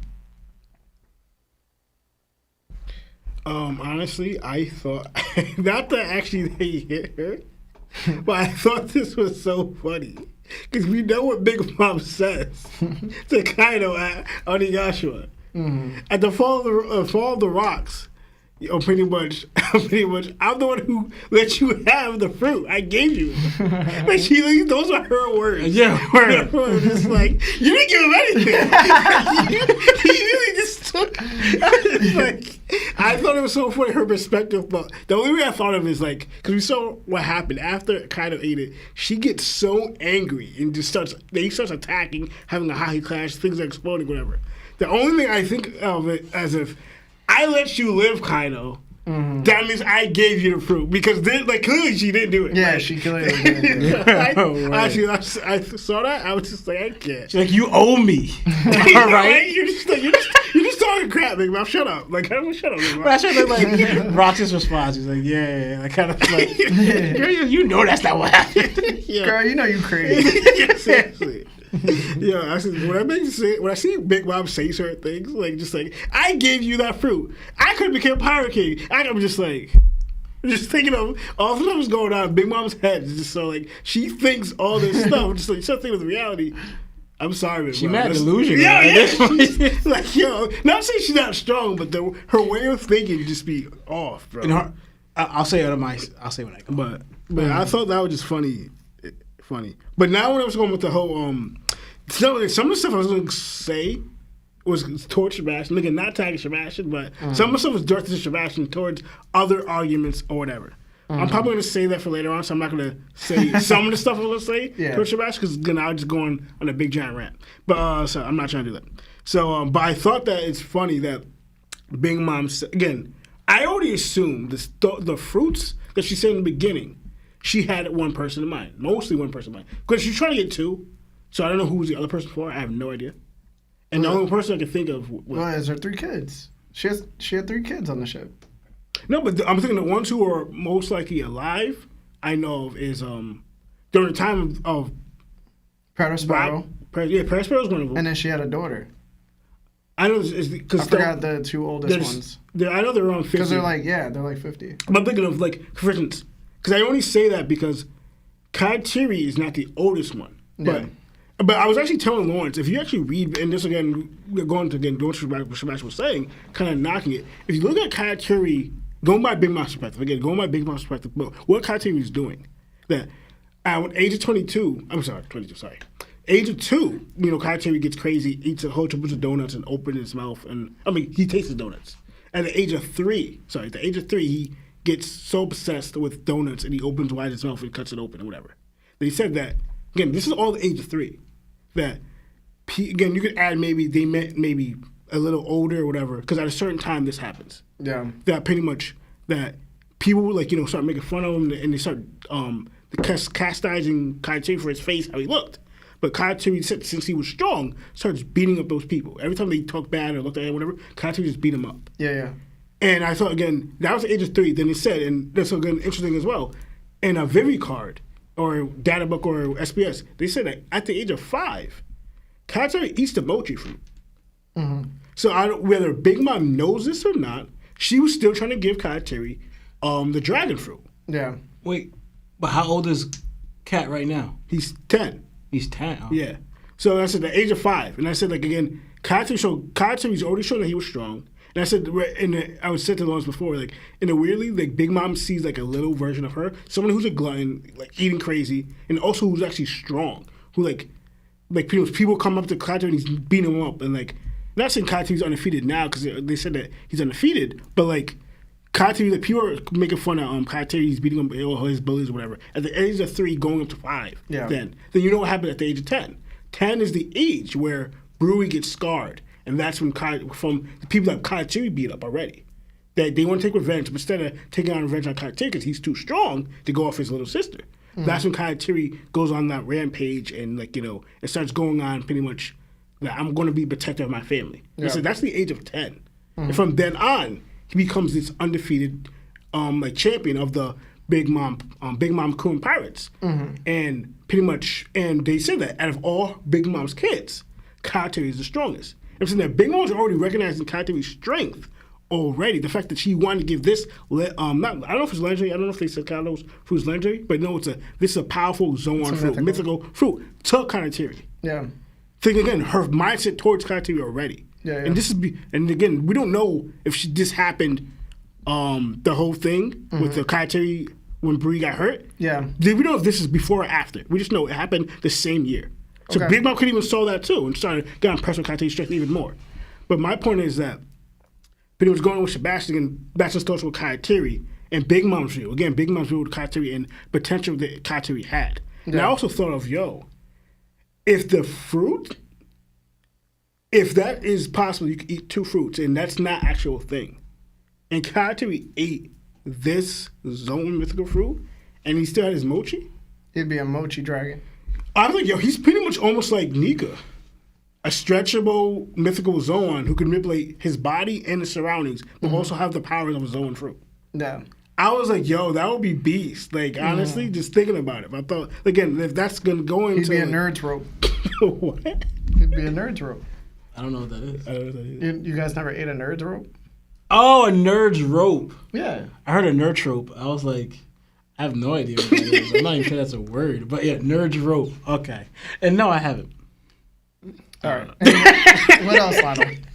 But yeah, so I was going off that, like, you know, because again, like, either Big Mom knows that Katori ate the fruit, Yeah. and she's gonna give it to an enemy, or she doesn't know. And I'm Okay. thinking, and that's fair because, for instance, if you go by, we don't know if she did or not, but there's another instance where Doflamingo wanted to give his brother Rosante the fruit, but he didn't. Yeah, Rosante. He didn't know that he had a fruit. Exactly. Yeah. So we don't know, like, going with Otis playing here, and again, Yeah. going to like the legend, and this is all theories, but like I just thought that was interesting. You know? Okay. Yeah. What else? Anything? That's where you left off. Where you left off I at? left off at the Kuma part. The Kuma part? Yeah, that's Where it. he's like bopping people. No. I left off the Kuma part right before Saturn. Oh, the other thing was just like, again, I just like the Raj part just going in. Like, they're just getting Shave and Shaggy finding the treasure first. They're just like going in as a unique. Again, that shows the difference between, like, again, whether infighting or not, but you see that when a group works together, they can achieve their goals. While the Rocks Pirate, they're a big, strong group compatible with the Roger Pirates. But if you keep on infighting with each other, you want to get certain things done. Because again, you see Big Mom going to her objective, Kaido going to his objective. Like, they all have certain objectives, but they're not unified. They're not working as a team. So they could achieve what they're supposed to do, but like, since they're bickering and fighting against each other, that team dynamic or smoothness is not fully there. And that's why conflict, because again, we just saw Kaido and Big Mom just start fighting each other in the midst of a big giant battle royale where you shouldn't be fighting each other. You should be doing other things like fighting the Rogers Pirates, fighting the Marines, fighting the world government and stuff. So like, that's what I'm saying. Like, just you see the unified teamwork compared to the Roger Pirates. Yeah. And compared to the Rocks Pirates, again, there's two strongest pirate crews during their era. But the comparisons are both. Uh-huh. But I'm gonna leave it there. All right. Law? I was dying when I saw this part. That like it shows Big Mom's goal or agenda the entire time, because if you notice that Roger kept repeating, "Yo, you're gonna get me a fruit, right? Yo, Big Mom, you gonna help me out, get me a fruit, right?" Time and time again, and Big Mom's just like, "Ah, Kaido," like, you know, right? Like, the first time, like where we saw Shaki come after, where they came after Shaki came after Big Mom and Kaido, and then Kaido came after Big Mom and Wiper and everything.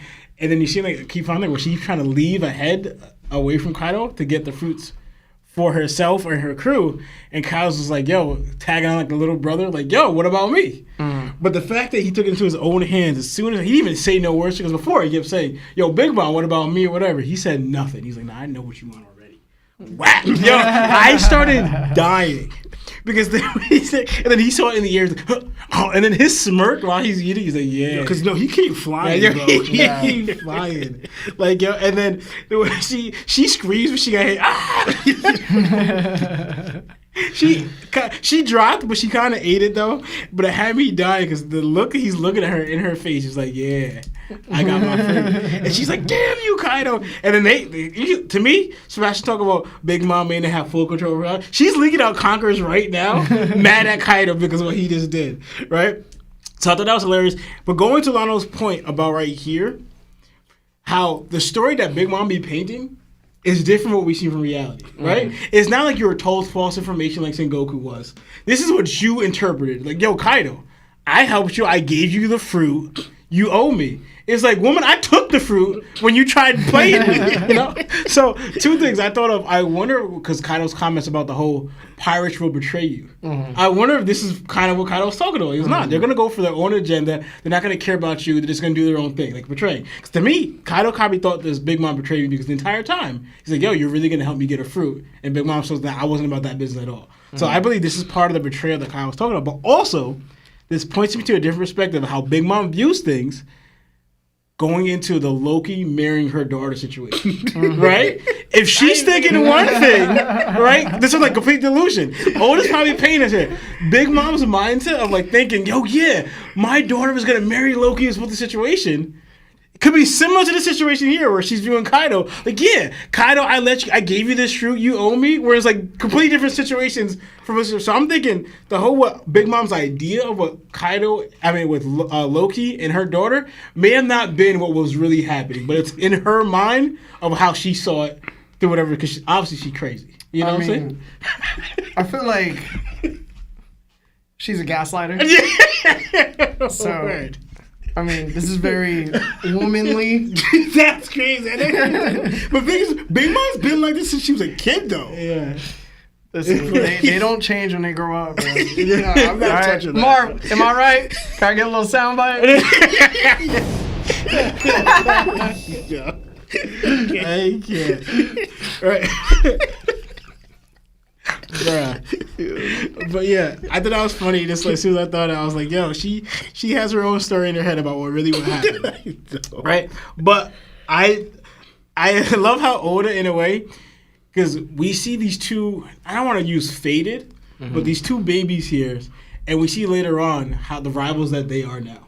You have Shanks as a newborn infant baby being in a similar situation, but not exactly similar situation as Blackbeard as a 1-year-old baby, right? Because they're both saying the same thing, but it's a little different. Because Dragon is going off what the mother was saying, right? But ultimately, Shanks is, for lack of a better term, safer in the situation because his life's not really being threatened here, as in Shanks is. Because he will be growing up as pure privileged in a Celestial Dragon thing. But from the words of the mother, she was fearful for his life because she's probably thinking, if he was willing to, like, stab me, he's probably willing to take out my children. So she's worried for her two baby twins, right? So she's like, I gotta protect them. But so he's running for that, trying to save Shanks. Then you have this one where, like, all right, the whole clan thing where Blackbeard is gonna be attacked. But we never would have thought that both around, they're separated in year age, but both as babies, they're going through a similar situation on the exact same island, through them two, and then later on, you see how they are, like these two faded rivals that we expect to meet later on, and it's funny because they're rivals through piracy, but technically they're supposed to be rivals by blood also because one's a Celestial Dragon and one's a Davy clan. So it's like faded rivals, but then also too we have Luffy and Shanks where they're like mentor and like mentee, I guess, but like it's just different. Whereas it's funny how Oda's going here, like he's pinning these two future Yonkos and these two like as a baby at this time, right? So I thought that was pretty interesting, right? And so now again, I said before, now that Ray and Shaggy are in the clear, they're in I guess safety or wherever they went to, they're taking care of the treasure and its fruits here too. But I thought it was funny because I know a lot of people are getting mad because Gamon's not doing something, but I was just impressed how easily. Yeah, it was too easy. It was like this dude wouldn't even matter, like how because this is he wasn't even holding the action. Yeah, how he just blocked y'all get out of here because Gonzo. Yeah, it's like this is our treasure, all right? Chill. I was like, that was like way too easy because this guy's like attacking, he's just blocking like very easily like that, right? And I thought it was hilarious, all right? And then it's just crazy because like for the Marines and like for example the civilians, I'm not gonna call them fodder, but the civilians in the situation, right? Is because it's like they forgot that the Marines are the ones that kind of lock them and put them in these chains to be hunted. Because, like, Marines save us because there's pirates here. Do you guys really think just because pirates showed up and they're doing whatever is going to change this? Now you guys are no longer hunties, you're civilians that we're going to save from pirates? Like, no, they're not going to care about you because their main job is to, right? But it's like but granted, I guess they're trying to grasp at any hope to survive, but then, because their answer too, the Marines, God values are unaffiliated with the government, so you guys are on your own. Like, you know what I'm saying? That's just crazy. Like, pretty much it's showing it like, and it's what I was saying earlier, because the Marines are so connected with the world government that they're literally, you could view them as the bad guys, and that's why Garp's trying to show the difference. Like, no, we separate ourselves from them, right? But that's where you left off, right? So I'll stop it here. Yeah. I don't have much to say about this part of the chapter, to be honest. A lot of the things you guys already said that I probably would bring up. So let's read 5 super chats, and then let's jump right back into the ending of the chapter, because that's really what we're here for, right? Also, shout out to Lotto Boy with the 20 gifted memberships. I saw that. Thank you so much, brother. Very, very appreciative. Very thankful. Project Iceman also with the 5 gifted memberships. Thank you so much, guys. You guys help the community out so much, and you also help us out so much. So thank you. Thank you. If you haven't liked the pod, If you haven't liked the video already, please like the video. So we're gonna do 5 super chats, and then we're gonna jump right back into the end of the chapter. So for Pastor, calling it now. With the 5 says, calling it now, Garp will get orders to assist Saturn against rocks. Okay, might happen. JD Rude with the 5 says, sheesh, that was close. I almost had to ignore another cover page. Wipes face. Faria with the 5 says, y'all been helping me push through these 12-hour shifts, so this is a thank you for my appreciation. Hashtag Seb has great takes. Hashtag what do they even have? Larry 2025. Okay, bro. Thank you so much. I hope your 12-hour shift, which is crazy, goes very well, bro, and you stay safe, all right? And it's Lobby with the 1 gifted membership. Thank you so much. And then sent us 3, says the Holy Ropo might lose to Bello, Betty, and Mandem? Probably. To Yo, Where's the Beef, who's become a Yonko. Thank you. And member Monkey D Goku with the 5 says, just here to pay my hashtag Brazilian Larry tax. Hashtag one fiction book. Thank you to Brazil. And then these last 2. I'll just do these last 2 quick. Guy Moan with the 2 says, Caesar Clown versus Dr. Hogback. Who is more evil? Hashtag BBC. Caesar Clown, bro. Absolutely Caesar Clown. He was killing children. Sonnet Fam with the 249 says, who is public enemy number 1 in One Piece? Dofi? No, see, Celestial Dragons. Yeah. No. All right. Let's jump back into the chapter. I will read all the super chats after we're done with this final part of the chapter. You guys are here for it. You guys are ready. I hope you're enjoying yourselves. So, let's get into it. For the final part of the chapter, we see Saint Saturn sitting on the edge of a cliff, overlooking the chaos below. He's contacted by an unknown figure who wants to know, has rocks fallen? Saturn replies that he cannot say. It's all too unexpected. He warns that such reckless destruction could give birth to something entirely new. The voice on the other end responds coldly. That must not be allowed to happen. Meanwhile, both pirates and marines gaze upward as something bursts into the sky. Confused shouts echo. What is that? Is that a dragon? Elsewhere, Kuma... Is that... I was going to make a stupid joke. Elsewhere, Kuma is being thanked by the very people who were hunted as rabbits in the native hunting competition. Using his ability, he sends them away to safety. To them, anywhere beyond this island feels like heaven. Ginny watches in tears at his selfless efforts. Then a voice says, thank you, and suddenly the entire island erupts with hockey. The surge is so overwhelming that Rox, Garp, and Roger all take notice at the same time. We then see a shadowy glimpse of St. Saturn's Zoan form. Peter Moo shouts to Roger about Rox's crew, but Roger brushes him off, saying they have bigger fish to fry. Amidst the devastation, Rox stands surrounded by fallen bodies. He roars, "You dare use my family against me? If this is my end, then I'll fight to kill." Bloodied and furious, he glares across the battlefield. St. Garling, lying on his back with his legs up. No, sword through his chest, mutters, "Damn it." Whitebeard approaches Rox. Rox warns, "There's nothing in this for you." Whitebeard smirks. "You sure you don't want my help? Don't worry about it. I've been drinking on your tab this whole time." Then Kaido joins in, laughing wildly.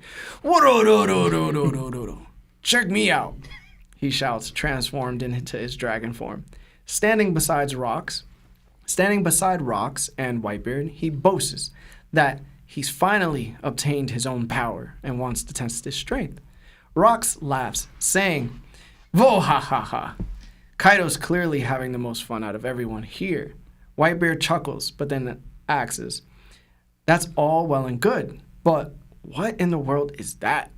We cut to St. Saturn, whose form begins to change. Something horrifying is emerging from within. The pirates panic, shouting that it must be a monster. Garp, in disbelief, mutters that this has to be a dream.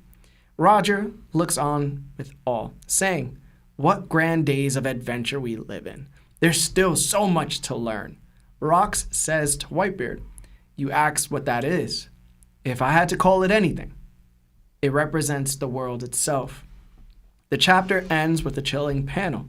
Emu's eyes opening, emanating from St. Saturn's body. So, what did you guys think of the ending? And let's start with Law. Okay. So, I want to point out, if you go to chapter 1096, right? Remember I told you where Saturn immediately attacks Kuma right after he leaves it?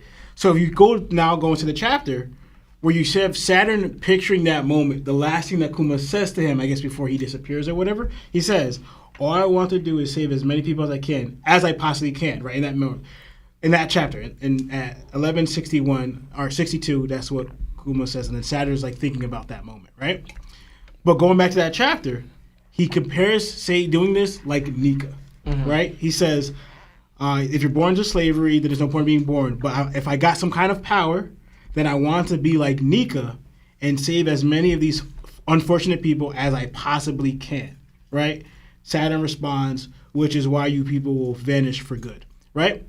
So Saturn's thinking about that moment and then starts talking, I guess, to Emu, is who I believe that is. Maybe, maybe not, but later on it kind of shows that it probably was, right? But then Saturn's words, him saying he cannot say about Rox's passing, right?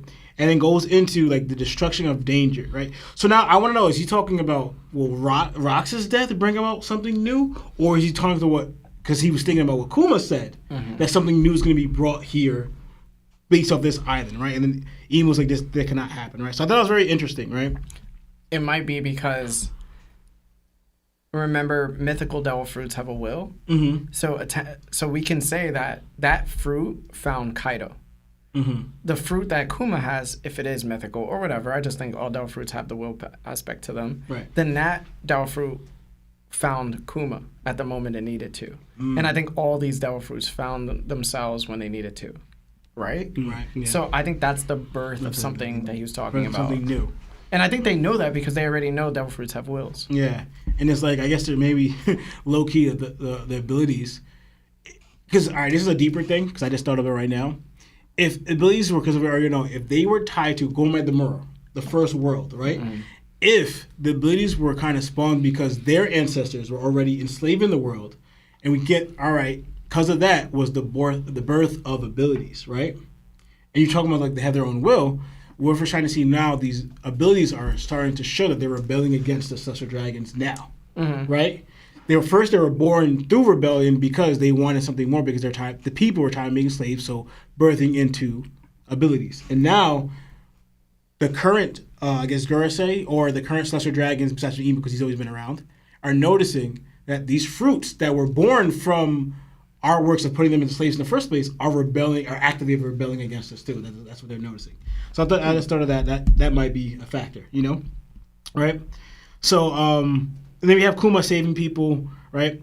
So the point I want to bring out here, what I was saying earlier, what I thought it was very interesting, because one I want to bring out too.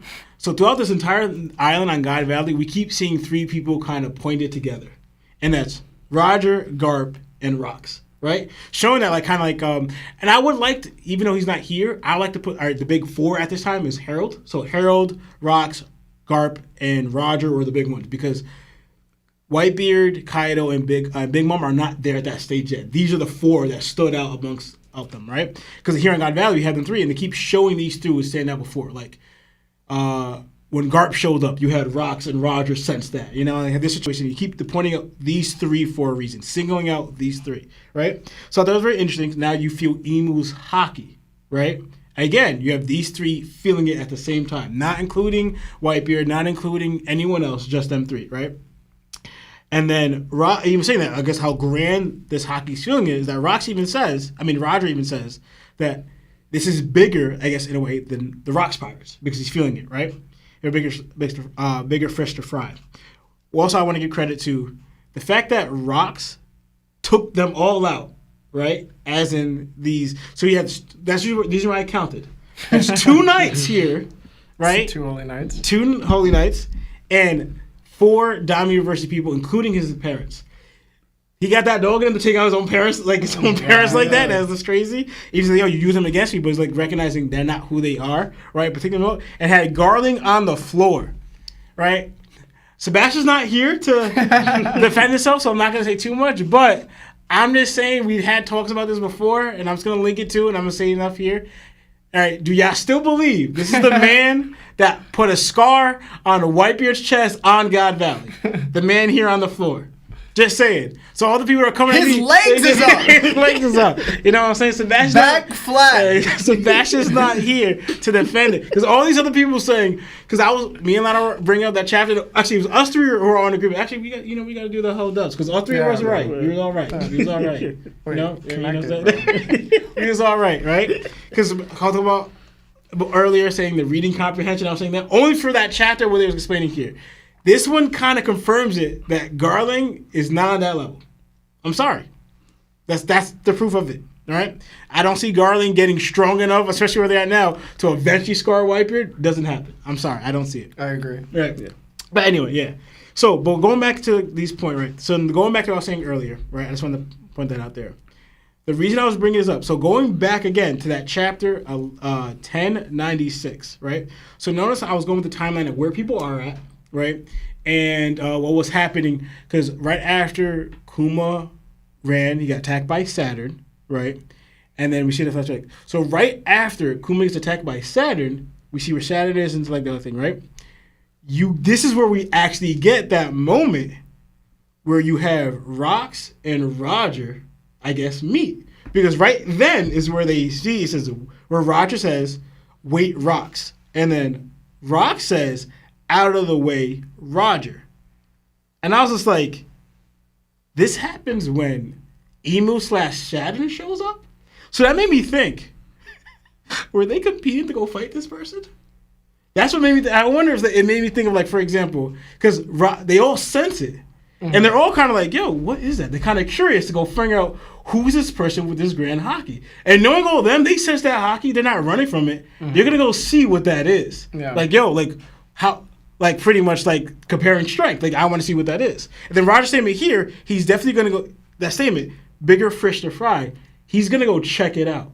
So I think while Rox is like, because he's the closest, is already there, he's making his way. Yo, I'm going to go confront this thing. I got to figure out who's this strong person. Wait, why do you think, again, that, because when we saw it, Rox jumped off the ship, and then we heard, get out of the way, Roger. No. So I always thought that was in the beginning. Yeah, I thought so, too. But why isn't it? Because if you actually look at pretty much, if you go back to the chapter and I looked at it, where they were, because when they first got on the island, like, they didn't.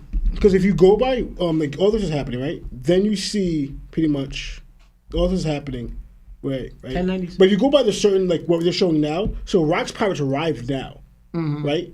So and Rox is already he left the crew, like, you know, remember, like, so time when he's stabbed the sword, talked to his crew. This is after effect. Remember in the current storyline.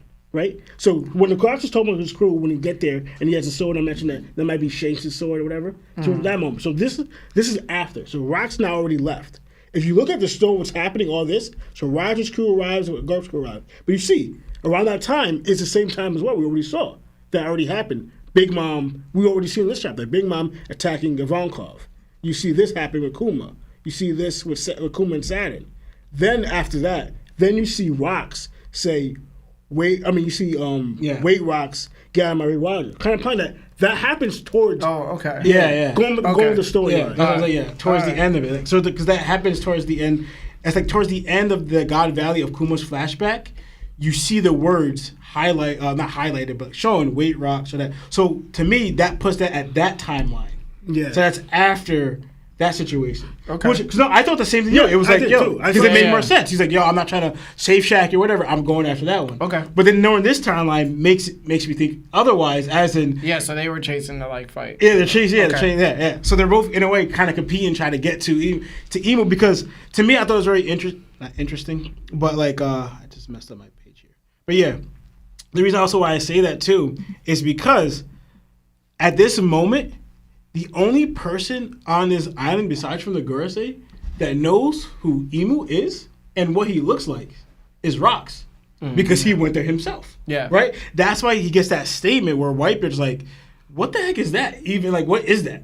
Everyone's like, yo, am I dreaming? It doesn't look real. It looks like so far-fetched. Like, even when the giants of Elbaf saw Saturn in them, they said, yo, looks crazy. It looks like mythical beasts from our island. It doesn't look like, they don't look real. And now you have Emu on his head because, for example, even when Emu took over Gunko, it still kind of resembled Gunko. Yeah. Right? This is the first time we're seeing Emu took over Saturn's body, but we're seeing Emu's eyes and everything. I think it's a direct power to the Gorosei. I'm like, never mind.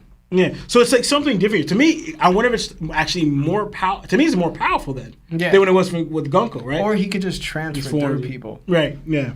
So like we're seeing this sitting here, like what is, but Rox is the only person able to identify. That's why it's the world because Emu stands at the top of the world. He is the king of the world. He represents the world the way it is now, as in their government, the way the world does things, everything about this world. So it's like that is the world because he's the king of the world, right? So that statement. So then I see that as Rox going to confront Emu because again, he says, I'll be back later. This is not exactly the designated time that I don't think Rox was talking about, but you see Emu here and you have anyway your crew, and this is probably going to be the last stand of your crew because the way you said it earlier, this even if Rox did like get out of here alive, I don't think they stay together. They got their big because even one reference said that they were gaining for one huge hole, right? So even if they all made it out of here alive, the Rox Pirate Crew may have disbanded after this one anyway because we got what we wanted. We got our abilities, we got our fruits, and we got massive amount of treasure, you know? But Rox right here, so like Rox is probably going to use the opportunity to take out Emu, thinking, or at least one of his men, right, going after that. And then that's where Rogers was like, wait, hold on. Rox, kind of, he wants to go challenge this figure of Emu, whatever. So that's why I think that's where that statement was happening there. But puts things in a perspective, like, because now that they both want to go fight Emu, right? And then Kaido just showing up in the dragon form, have me dying. He's like, yo, guys, check. He's like a little kid. Yo, check what I just got. Check out my new form. Check out these new Billy I just got. I want to test out my strength or whatever. So, yo, you're obviously having fun or whatever. Because, like, did he just run away from Big Mom? Like, after he's like, yeah, all right, little Big Mom, like, I don't want to leave me alone. Like, you know. I can fly? Yeah, just But I look like he immediately went to where Whitebeard and Rox was with this moment, right? And I also love the dynamic right here because to me, this is not a complete switch up from Whitebeard, but it showed the different attitude that I've seen Whitebeard have towards Rox throughout the entire time, right?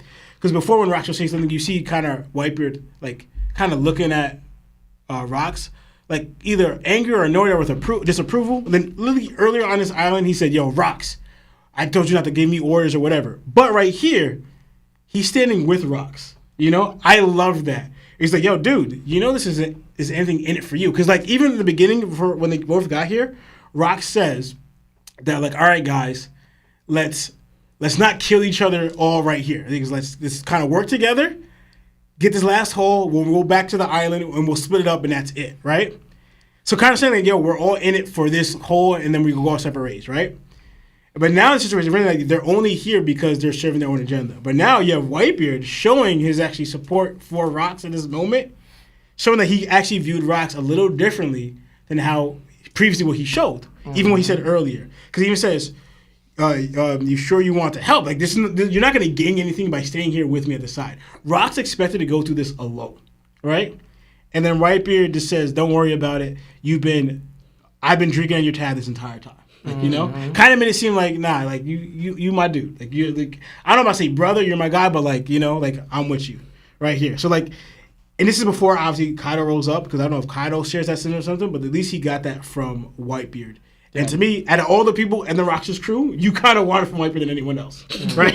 I'm sorry, but you want it from Whitebeard than anyone else on that crew, right? So I love that dynamic here and where they view it too, because still Whitebeard still doesn't know about Roxas family. Yeah. So it wasn't like there's that motivated Whitebeard to stand by his side. He doesn't know.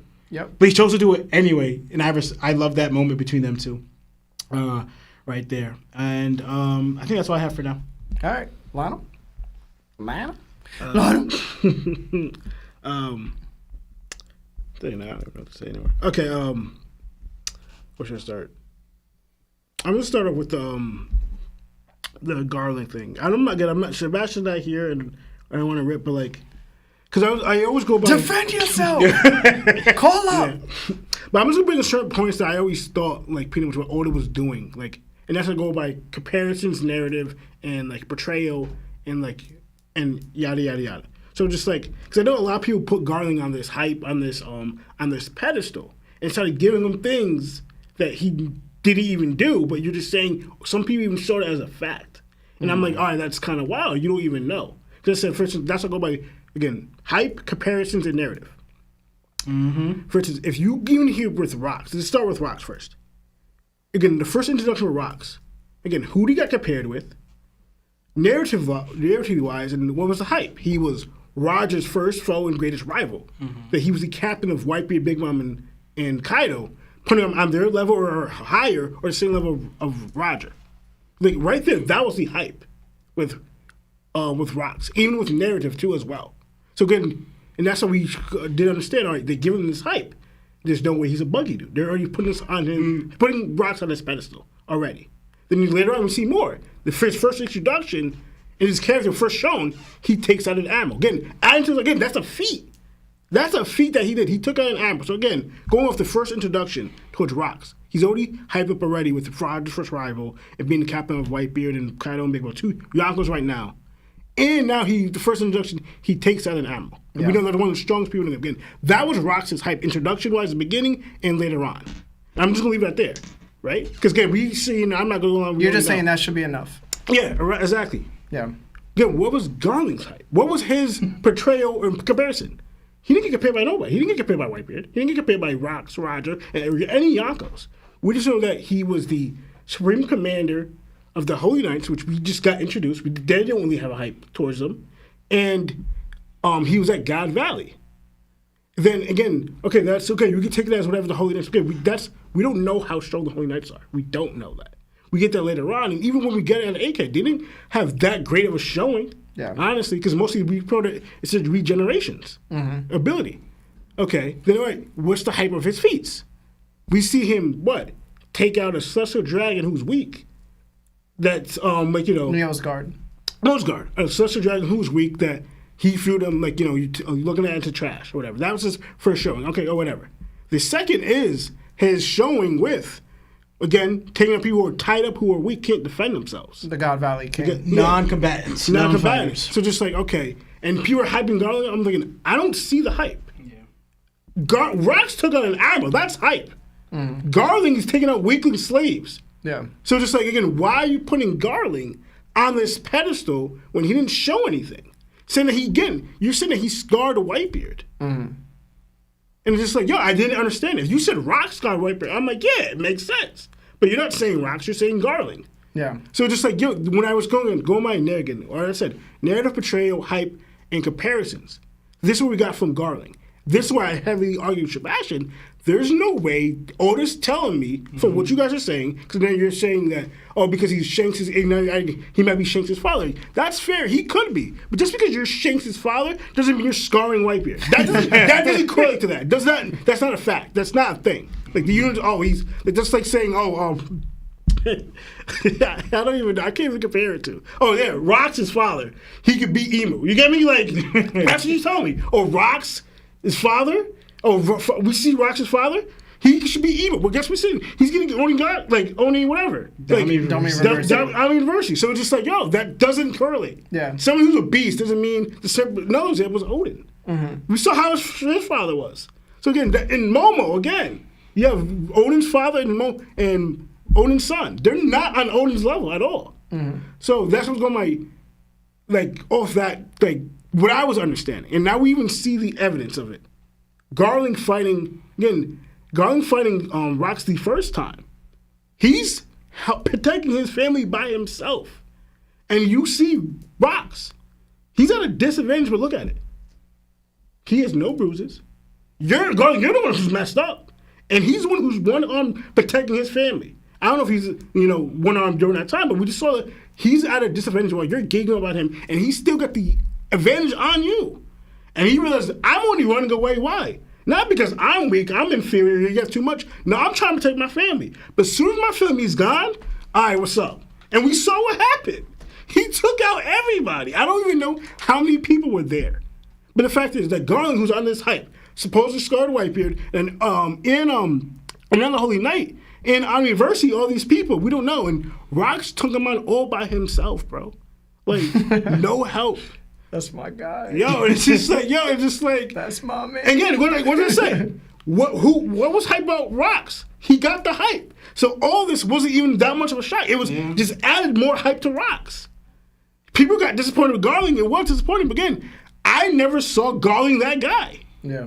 And it goes into the attitude. I was going to think about it. It goes into the attitude with the Gorosei. And you actually see, the Sister Dragons, if you think about it.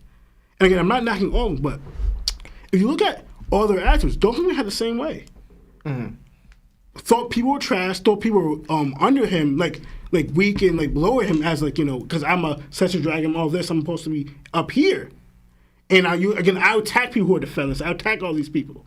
And I'm relatively strong, which he was. Mm-hmm. But whether you know that's true or not, what Law said, but he said, you are scared of Kaido. That's a contender. Mm-hmm. So you're going to do all this, but when an actual contender comes, where you at? Mm-hmm. Domingo was like, nah, I'm not trying to fight that. I'm not trying to deal with that. Garland thought I'm that guy. That he got proved, no, I'm not that contender either. Like, you can get, even, I'm not trying to, and I don't want to knock Shamrock, but look the same way. How did he attack Loki?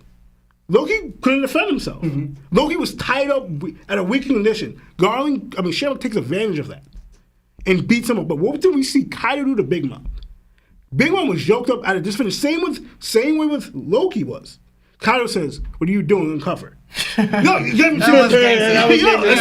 He's like, yo, take those cuffs off. Exactly. So you see Shamrock like this. You see Doflamingo like this. You see Garland like this. All showing cowardice stuff. And one's a conqueror, we know for a fact. Yeah. When to hurt people tied up defenses. While you have real contenders. Nah, take off the cuffs. Nah, let me see it. Let me fight that person at his full strength. No weakness, no disadvantage. Let me get that.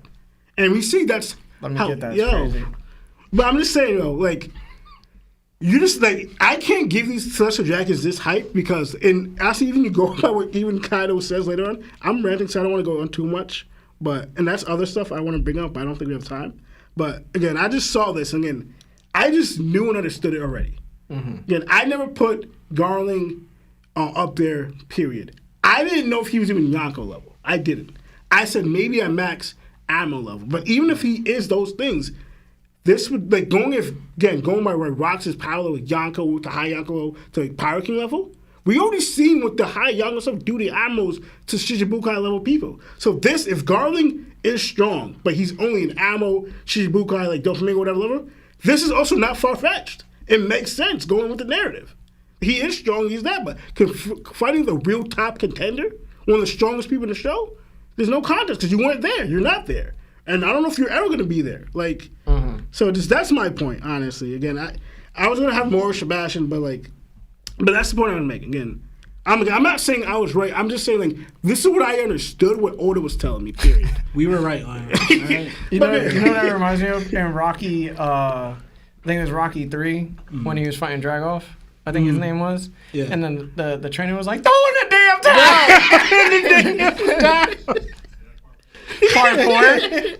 He was saying it to save Apollo Creed, and Rocky just standing there like.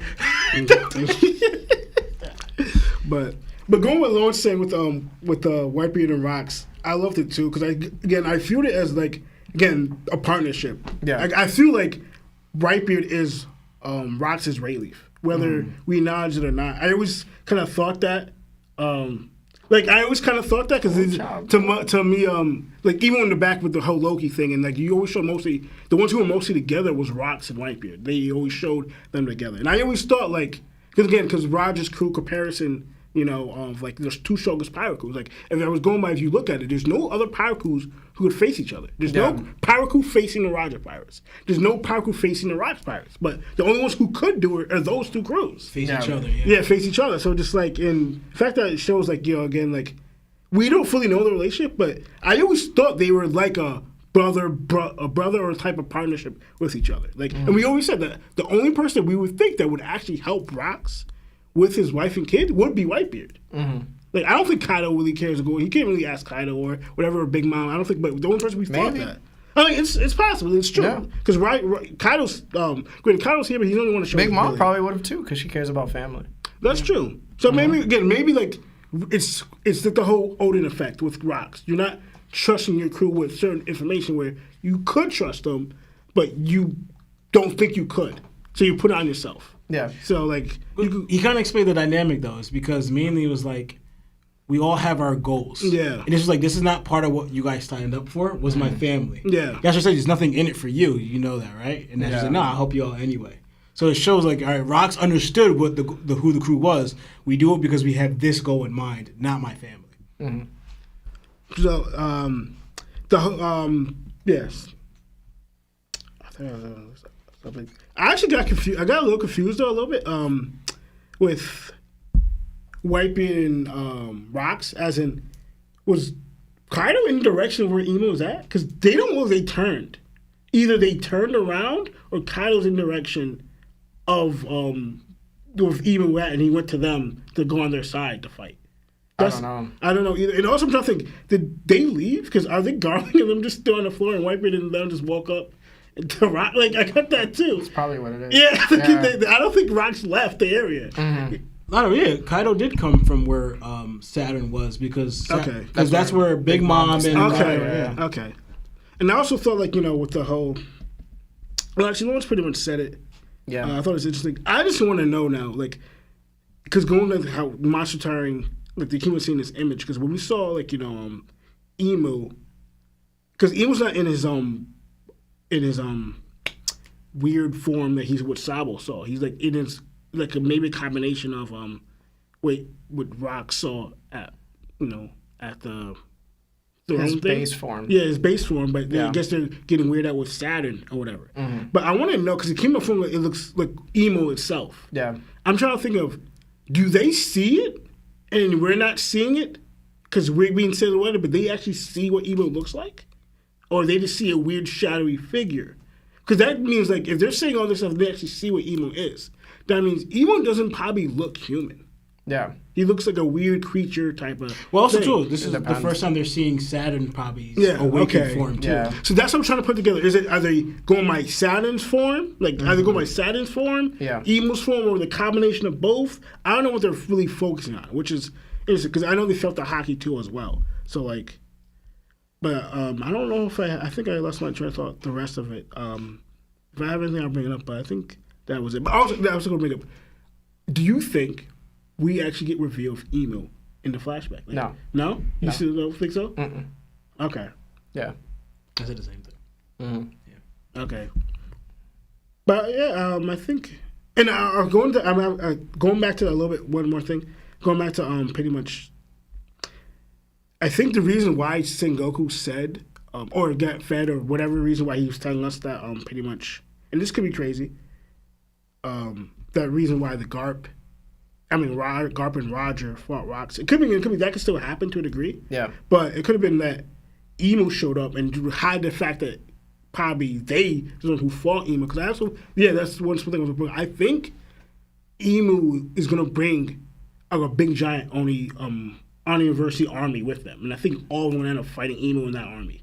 That's what I thought was supposed to happen, because like they could fight each other. I still want Roger and Rocks to clash, but since Emo's showing up, like, I at least want them to clash a little bit, because I just want to see, because like we've been waiting for this moment for so long. Yeah. But I do want them to focus and tie in on fighting Emo, Because also, and I don't have time to bring it up, but I did notice if you go back to Kaido's response, in his flashback when that person wanted to offer Kaido the deal, and Whitebeard talking about the world government, and they're saying the world government. I'm thinking they saw this moment, yet they don't think anything of it. Like, they don't bring it up as in, like, even when Whitebeard's talking to Odin about the world, pretty much the world government, he said, well, there's an organization that rules the world? He says, they must be a mighty man. He's just like, you had to discover yourself. Like, he doesn't care. Like, he's not fazed by this point with Emu.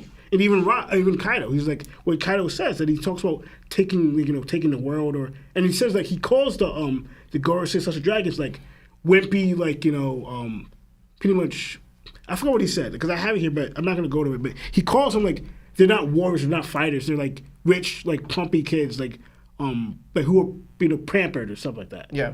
So I'm thinking, you guys saw this moment, but you guys are reacting to those things, not focusing on emo.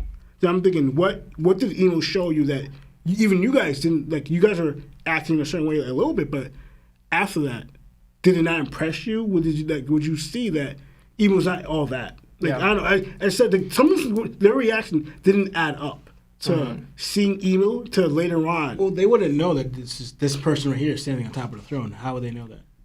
I mean, I guess because when Whitebeard mentioned the world government, he didn't seem like he cared at all about world government. Even when I said about Kaido, he's talking about, he called him wimpy, like, whatever, but he's not acknowledging Emu's presence. Like, what was that hockey you felt? Yeah. So, like, that's what I just find kind of interesting during that moment. But anything else? No, that'll be it. All right. So there's so much to unpack in the final part of this chapter, and I love it. Let's start with the obvious: the defeat of Garling. For a long time now, Garling has lived rent-free in the minds of certain One Piece fans as this untouchable powerhouse. A lot of that hype came from his connection to Shanks and the position he held within the world government. People completely overestimated his value. This is the man who supposedly took Saint Saturn's spot among the Gorosei after his passing and was once the leader of the Holy Knights, an organization directly under the Gorosei themselves. Some fans even went as far as to believe the Holy Knights might be stronger than the Gorosei. Because of all of that buildup, Garling was viewed as one of the strongest figures in the series. Until this chapter. From the very beginning, we see that Garling needed backup just to face Rocks. Then it was revealed that he had members of Rocks' own Domi Reversied family on his side, along with another Holy Knight for support. And even with all that, he couldn't land a single meaningful blow. Rocks literally toyed with him using one hand. After Edis departs, Rocks makes the ultimate decision. Even if his own family is being used against him, he'll take them out if it means defeating his enemies. Now, Garling's laying on his back, bloodied, sore through his chest, and humiliated, cursing Rocks' strength. Myself, Law, and Lionel have constantly been ridiculed by the One Piece community and even by our fans for saying Sebastian's theory about Garling being the one to scar Whitebeard didn't make no sense. The timelines never matched up, one, and it was clear Garling wasn't on that level, as we can see. But of course, the community didn't want to hear that. Well, now the proof is right there in the pudding. If Rocks and Whitebeard are anywhere close in strength, then there's absolutely no way Garling was strong enough to leave a scar on Whitebeard's chest. Now, I'll be fair. Is it still possible? Sure. Anything in One Piece is technically possible. But let's be real. If there was a 1% chance before, it's now down to about 0.9%. Right? As far as I'm concerned, Garling isn't even close to top 10 of all time, even after becoming a Gorosei member. I think it's time we stop overhyping characters who haven't shown actual feats to back it up. You all just experienced your second kid loss, and I'm proud of you. Own it. Now, I want to talk about Rocks and his strength. In Elbaf, we face the Holy Knights and learn that they share the same regeneration abilities as the Gorosei.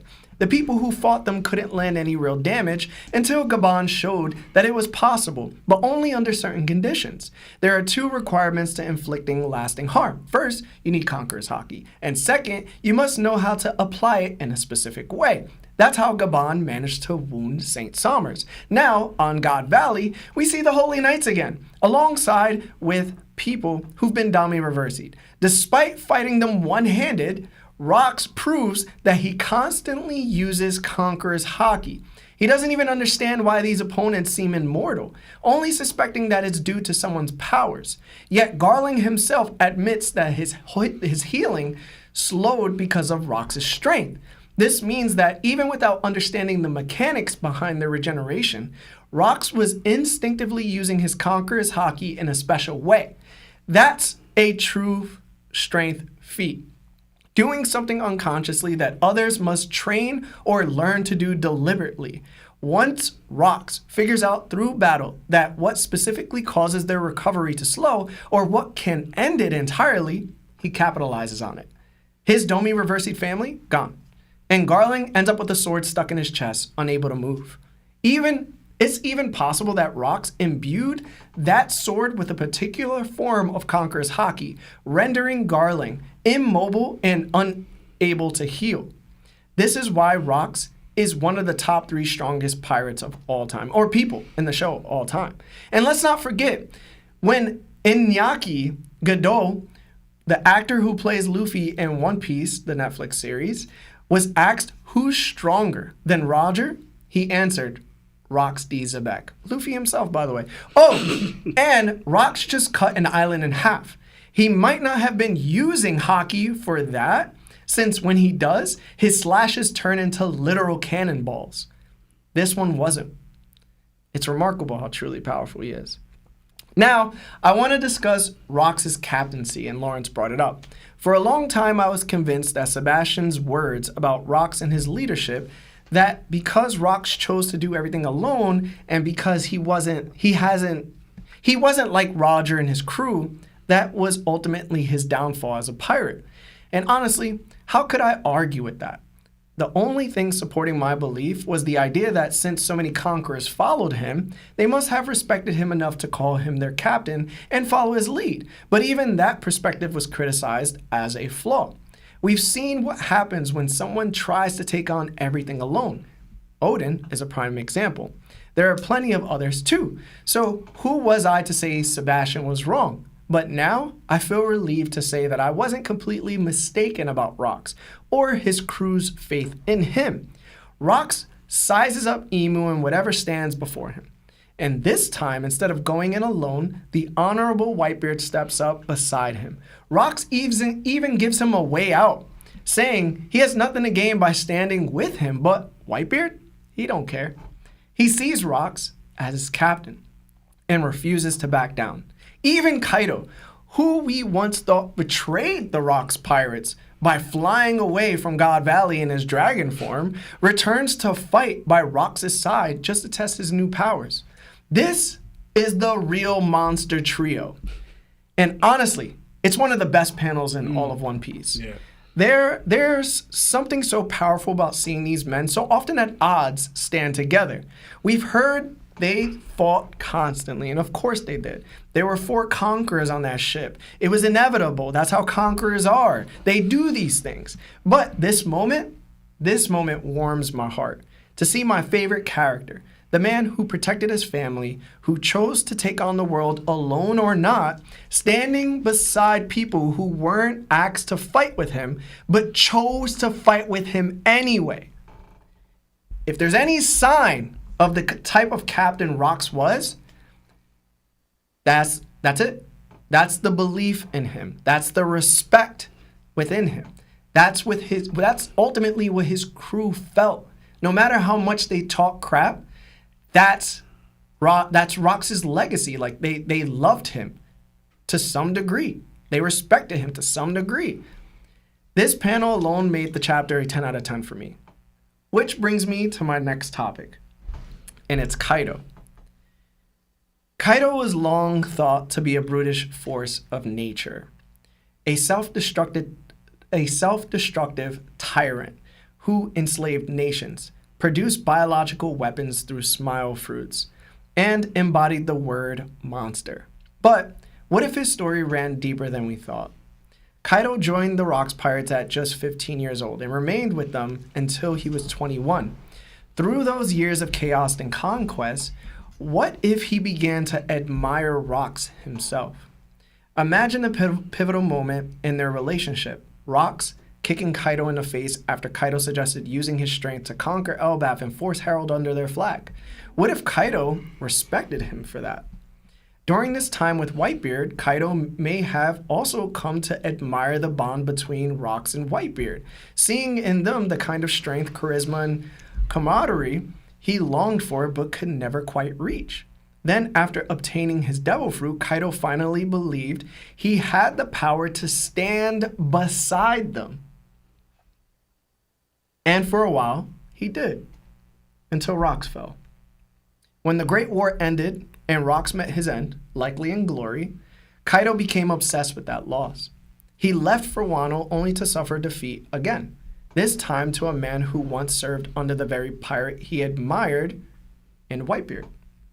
Years later, when Whitebeard sailed to Marineford to rescue Ace, Kaido set out to follow him, perhaps hoping to help, so Whitebeard wouldn't have to meet the same fate as Rocks. But Shanks stopped him. Not long after, Kaido cast himself from his Sky Island, not out of boredom, but grief. Whitebeard had fallen too. Another brother lost to a war of glory. Kaido never forgave Shanks. He never forgave himself. He even donned an overcoat reminiscent of Rocks. They both have black overcoats. A quiet tribute to the man who shaped his ideals. His ultimate goal became clear: to build an army so powerful that he too would pass away in a glorious war, just like Rocks and Whitebeard. To finally catch up to the men he admired most, and when he ultimately fell to Joy Boy, the very man he once believed himself to be, someone capable of changing the world, Kaido passed, content. His war might not have reached the same scale as those who came before him, but his final enemy was the one destined to defeat Imu, the same being Rocks once tried to overthrow. Kaido hated the world because it took his brothers from him, and so he took his hatred out on the world. Yo, it makes life so much deeper, bro. Yeah. Honestly. I wish Oda flushes out more in the backstory or whatever. I mean, because even like this situation here with Kaido and what he was admiring about Rocks and Whitebeard, we have to fully discern it on our own. Mm-hmm. Like, it's not like Oda fed us this little bit, you know, and you could easily understand it. This is something you have to really, really dissect to get this about Kaido. Because I even realized that thing, like that thing that Kaido wears overcoat is very similar to what Rocks wears, you know? But and how he would admire a lot of things about how Rocks was and those things, seeing how he showed up here next to them, you know? Yeah. No, I liked it a lot, honestly. I liked it a lot, bro. Like, again, that's what I do like Lauren said. I like what once because it makes you think and dig deep. It doesn't speed through you everything. And then you start realizing, like, you know, going from previous chapter to other chapters, like, making references, you might think, I might be onto something. Like, that's what it's like. You know, that's why, like, going through, like, written-wise, whatever, like, we don't get it at first, we get annoyed, frustrated, but when you start piecing together, you start realizing, yo, this is gold, this is beast, like, you know, so good. Thank you for that, Larry. Yeah, so, Kaido might be way more sentimental, and that probably explains his wild depression. It probably, you know, why he wanted to take himself out of life so many times, you know, like, he's a young kid who came from a celestial dragon, heavenly tributed country, and they sold him off. You know, he came to find solace in these guys who... You remember when Kaido was chained up and he spoke to his king, and he was like, why do you listen to these? Like, why don't you fight back? Rocks was that person he was hoping his king would be. Yeah. That he went at Rocks didn't like whatever. Simply put, why don't you fight back? Rocks is a prime example. If you want something, go after it. If you want to, the whole thing that because like prime example what Whitebeard said about the Marineford War, where they said they wanted to protect it. Whitebeard says to them, then try and protect it. Like kind of like Rocks was something like you're strong enough, you protect what's yours, you go after what you want. You know, so Kaido kind of showing that too because even like sentimentalist. If you really look at the side of Kaido, yeah, he would drink, but when he's drinking, you see him going through a bunch of different emotions. Mm-hmm. Even the part where, like, I thought it was funny thinking about it, but he was actually venting out to Luffy how all the years he built up building Wano to what he wanted, Luffy destroyed it all in like a few days, a few weeks, right? He was saying this to Luffy. He was like, he starts saying how like everything I do just crumbles down. Mm-hmm. Like I can't succeed in anything. Yeah. He was venting over that, like showing that like that, and then he's saying that where he wants to be the great the three reasons I would say that Kaido wanted to reach up to was Rocks, Roger, and Whitebeard, but he never really could. Yeah. And so like I'm the one who could change the world. He tried making himself to be that Joy Boy, that figure, but he couldn't. There's one thing I also want to mention. It's a great parallel between Rocks and Whitebeard. Rocks is in a war where he doesn't have the backing of his crew and he's trying to save somebody, right? And through that saving, he basically takes on everybody and completely thinks that like his crew is just going to run away, right? And he even offers Whitebeard to just go. You don't have to stay here, right? Mm-hmm. And then he gets taken out. And then somehow Whitebeard escapes. But Whitebeard goes to war with his crew to save somebody. And he tells his crew to go away. And the only person that stays back is Ace. And then Ace gets himself murked. So in a way, it's like Whitebeard's doing that same thing that Ace did. But he gets away this time. Meanwhile, Ace didn't. So it's like Whitebeard sort of lived what Rocks was living during God Valley. But instead of Whitebeard escaping, he saw his Whitebeard pass away in front of his eyes. Yo, honestly, that's like really poetic. Isn't that crazy? Yeah. So it's like, and the thing is, Whitebeard was trying to save his crew. Meanwhile, Rocks thought that his crew just abandoned him. Yeah. But Whitebeard wanted them to abandon him.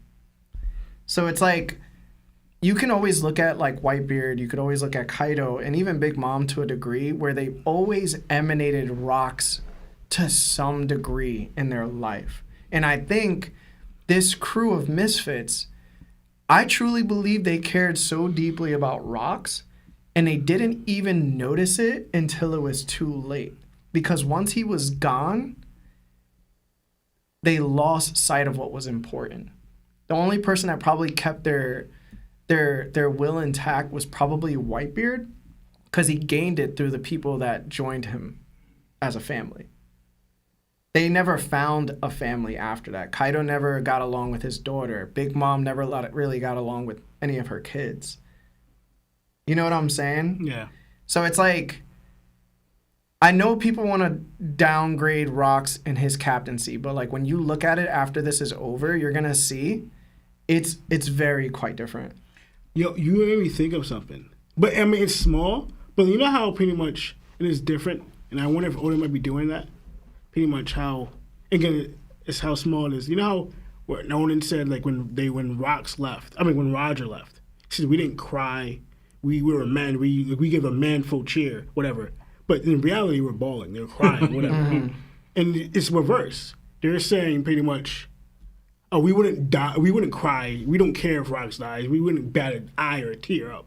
It's reverse. But when it actually happens, probably all of them start tearing up and crying. I guarantee you. I really thought that when you were saying that. Like, it's like the reverse of Roger Pirates and the Roger and the Rocks Pirates. Like, I actually thought of something when you were talking about the between the Rocks Pirates and the Whitebeard Pirates, but also notice too is that in a situation where, like, all right, you have Rocks, right? We're thinking his crew is going to abandon them, but he has, like they said, if not the strongest or one of the strongest. It's either you're first or you're tied. Like, you know what Rocks' crew? The strongest crew, but he's thinking they're going to abandon him and not save, help him save his family. He can do it on his own, right? Even though you have this crew, you have the strongest crew that can do it. Whitebeard, though, he's here to save Ace, but his crew's not strong enough. Like the exact Yeah. opposite. I thought that too. Like Yeah. it's all on Whitebeard. Like That's Whitebeard's like he's beautiful. going there, Yeah. but he's recognizing I can't protect fully my crew. I can't rely on them doing it because they're not strong enough. And They're he's not at the his Rockstars. weakest. He's at his weakest. Yeah. Rockstars at his strongest with the strongest crew, right?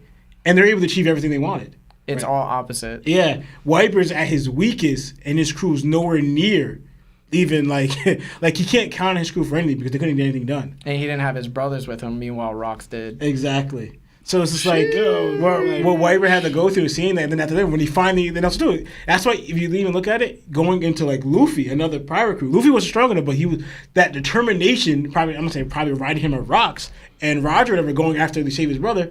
Whitebeard literally pinned his crew to follow Luffy's lead. Yeah. Kind of like, I'm the conqueror here, but I'm too old and weak to do so. This person, none of my crewmen are conquerors, but this conqueror, even though he's the youngest of them, he could lead them to ace. Yeah. Support this dude. And as soon as Luffy does it, then Whitebeard kind of jumps down and breaks the island trying to separate them to save his crew because they weren't strong enough. Yeah. Honestly, you made me think of it more like, because again, it's all D's tied. Like, it's different because, like, for instance, if you go by Roger loved Shaggy and Rayleigh loved Shaggy, and he went to go save off, someone they loved. Rocks went to go save his family, his wife and kid, who he loved, and they both saved their family. So both Shaggy got saved and Eris got saved. They both, Maybe Eris got saved. yeah, well, Taranas, they left the island and got saved. Luffy, a family member who he loves, tries to do the same thing that Roger and Rocks were able to do, but failed. Yeah. And I just thought, I'm just like, yo, again, someone who With loved, Whitebeard's crew. but like Yeah. with someone he loved, considered family, two conquerors, two D's, resemble each other, able to do it. But Luffy tried and he failed. It's just like, yo, just thinking about it, just like, Yeah.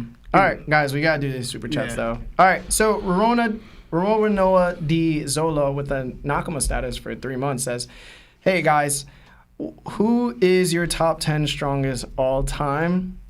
Whoever has conquerors." I'm gonna tell you straight up. That's- strongest conquerors. Yeah. The strongest conquerors. Mitchell with the 20 says, "Just wanted to show you guys some love today. Thank you. Been listening on Spotify about a year and a half, and you guys give me something to look forward to every week. Thank you for all the time and effort you guys put in. Thank you so much. We do try to give you a good show, so we apologize if we're always short on these super chats." Project Iceman, I called out the 5 gifted memberships. Thank you. We have Mr. 1 or M1 with the 2 says, "Ah man, when Kaido snuck the devil fruit from Big Mom, City Boys up." Digital Cat with the 5 says, "The Jackie Jacket fruit is the key to defeating Emu. Larry already said it weeks ago. Jackie Jacket around the world, aka Emu. Hashtag W Larry, hashtag Mexican Larry tax." Mr. Music Major with the 20, my boy. He says, "Yo, hope all is well, fellas. I'll be in NY this weekend. We got to get up. Hashtag Fuji Top Admiral. Yo, we definitely got to get Preston in here." Nico with the 2 says, "Do y'all think Emu is Dio and his stand the world though?" No. Dio is grimy though. Mr. Friday with a 5 says, "In 1160 page 8 through 9, is that a Kainu? The Marine that says stupid dragon, where has he gone? Hashtag like the stream, most likely not, bro." Andrew with the 5 says, "So after listening to Larry's Aristar theory, what are chances that Aristar might have been a Nefertari? Could explain why Emu used her name specifically. Maybe, but it would be more interesting if Buggy was a Nefertari." Think about the hair color. And Akainu and Dragon are the same age. Yeah. Member for 1 month to Nakama status was Last Dressort. Love the pod, Whitebeard, the GOAT character so far. Yeah, thank you, man. Dumb Society with the 5. Yo, my guys, haven't stopped by in a good while. Hope all is well and y'all stay blessed. Hashtag top, hashtag first baby boy coming soon. Oh, and when are live calls? Live calls are Thursday around 5:15 p.m. Yeah, and congrats on the baby boy. yeah, congratulations. I'm trying to have a random kid. Okay. Anel's Lobby with the 3 says, "Do OP characters also see Emu as a silhouette?" It's funny. Lionel brought that up. Sani with the 4 months to Nakama says, "Love y'all, go to Chap." Thank you guys. Yo, you guys are such blessings. Thank you so much. Cheesy Wombat with the Yonko status for 22 months says, "We in his bit. Always sending my support and love to you guys. Best anime podcast, period. Keep doing what y'all doing and stay super. Hashtag bang bang buggy gang. Hashtag BBC." Thank you, brother. Thank you. Biddies with the 2 says, "I love when Lionel cooks. He needs to show up more." Rymac D Zabek with the 5 says, y'all theories recently have been amazing. Keep it up. When are we getting y'all on Clash? When you make your account names, add a D.join TOPT brethren ASAP. Okay, I'll let you know. Lucky Roo with the 5 says, Shanks gave Whitebeard booze from his hometown. But how's that possible if his hometown is God Valley? What do you think that means? He probably got it from Mari Joa, bro. I don't know. He's probably talking about somewhere else. Yeah. Aleya Tusabes with the 5 says, Seb has to apologize for his Garling scarred Whitebeard take after his bum performance. He did. What was the whole thing? He wanted us to apologize, and his was the thing is, he doesn't have to. I don't think Garling needs. Garling just got kidded.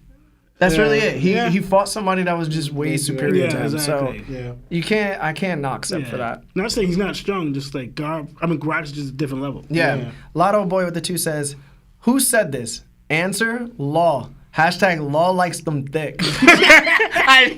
Lotto Boy, thank you with the 10 gifted memberships. Sabes with the 2 says, Kaido looked like the Oda misogyny Bagua meme. Oh my god. King Peasant with the 2 says, what games would you add if you were doing a Davy fight? Rock, paper, scissors.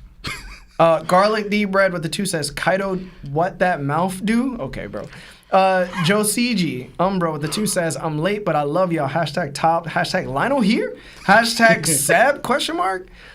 Jordan Vance with the Nakama status for 5 months. Been following for a minute, so shout out to y'all. No, shout out to you. Thank you. Dusabes again with another 2 says, Kaido literally stole candy from a baby. Kybra Corporate with a 5. My headcanon fanfic is that Lino and Marv got beef, and Larry has to plead to get him on the pod. Hashtag Marv versus... Hashtag Marv's Kingdom. Hashtag That Top Talk Podcast. Okay, bro. Nah, never, bro. He gave me his Crunchyroll, so we never got beef. Garlic Deep Bread with the 2 says, hockey transcend all my Potent Jesus with the 10 says, if you look closely when the Roger Pirates find the treasure, you can see the Gomu Gomu in an open chest. That is not true, my boy. Unless you guys see it, let me know. Guidemon with the 2 says, Lawrence, no diffs, Nush Girls lower half. Hashtag horse hockey. JD Rude with a 5 says, I'm trying to start a Eris is pregnant with Buggy agenda. We still haven't seen her stomach. Hashtag Buggy is Rox's kid too. Maybe. Andrew with another 5 says, there's technically still time for Garling to recover and sneak Whitebeard. Hashtag copium. Copium. Blind Shepherd with the 50 Hey. Thank you. Says, missed the show. The government shut down and the real world Navy got me working like Kuma. Where's Saba when you need him? Not sure when I'm going to be able to watch a live stream, so I'm going to pay my Larry tax in advance. Appreciate all y'all do. One, if you, brother... How you give us 50 when you struggling to keep a job?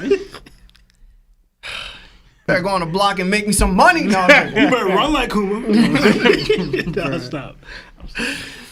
Yo, bro. One, I hope things get better for you, bro. I'm so sorry about what's happening for you. I really am. But thank you so much for the 50. And please, everybody, do not super chat if you guys don't. I'm not gonna say you don't have it, but like. If the situation is not great, okay? That's first and foremost. Yeah. Please. Yeah. Blind Shepherd, again, though, he sent 10 gifted memberships after that, which is crazy. Thank you so much, Blind Shepherd. Love you, bro. Young Fab, 2 months for Nakama status. Garling, ow, my neck and my back. Hashtag Shanks over Shamrock. No one owns 3D2Y with the 10 says, Are the Holy Knights really on fraud watch below Admiral level, or is Rox that OP? It's a little bit of both. I think I personally think they're under Admiral level. Yes, same. I don't think they have the same attack power. They don't have the same hockey. I think even when it comes to their ability of regeneration, yes, the Holy Knights and the Gorosei have better regen because you need more than just like normal armament. Right. But like, Lohiers are still able to regenerate. You know what I'm saying? Like, you need stronger. You need the same amount of hockey it takes to hurt a Holy Knight and a Gorosei member that you would need to hurt a Admiral. Yeah. Even though they can get hurt by easier means. Yeah. They're just that much powerful. Mm-hmm. You know what I'm saying? But anyway. Rocksteve Manny with the 20. Thank you so much. Says, hey, y'all.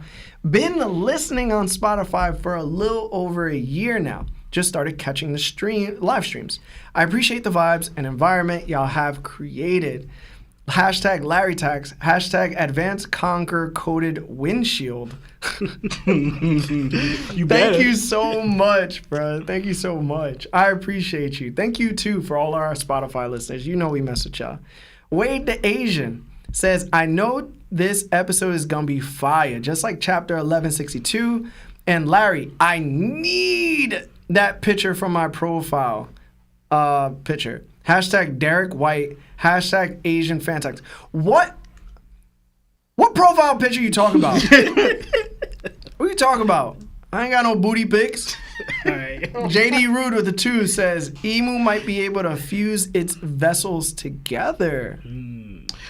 He just creates one big monster out of all of them. That would be crazy. Like what He's like a Gundam of Zoans?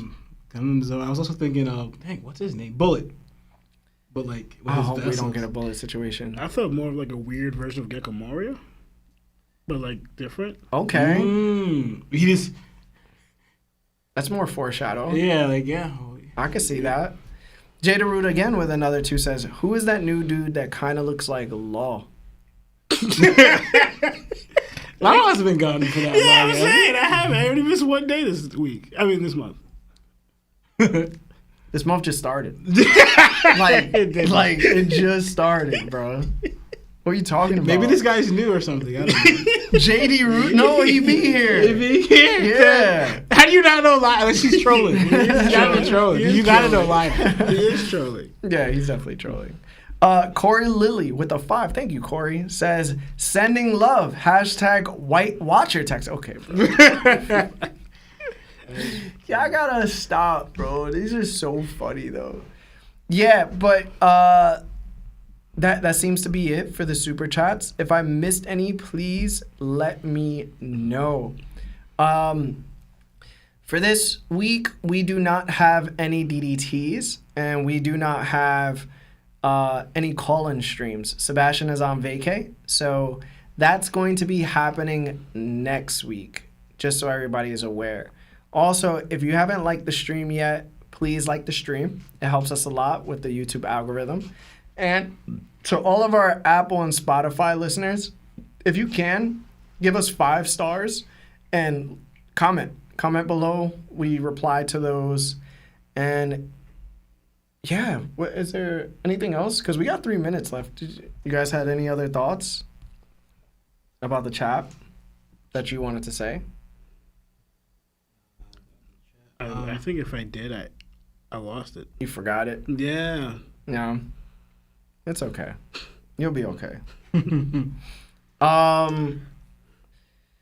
What else is going to be happening? So the chapter isn't on break this week at all.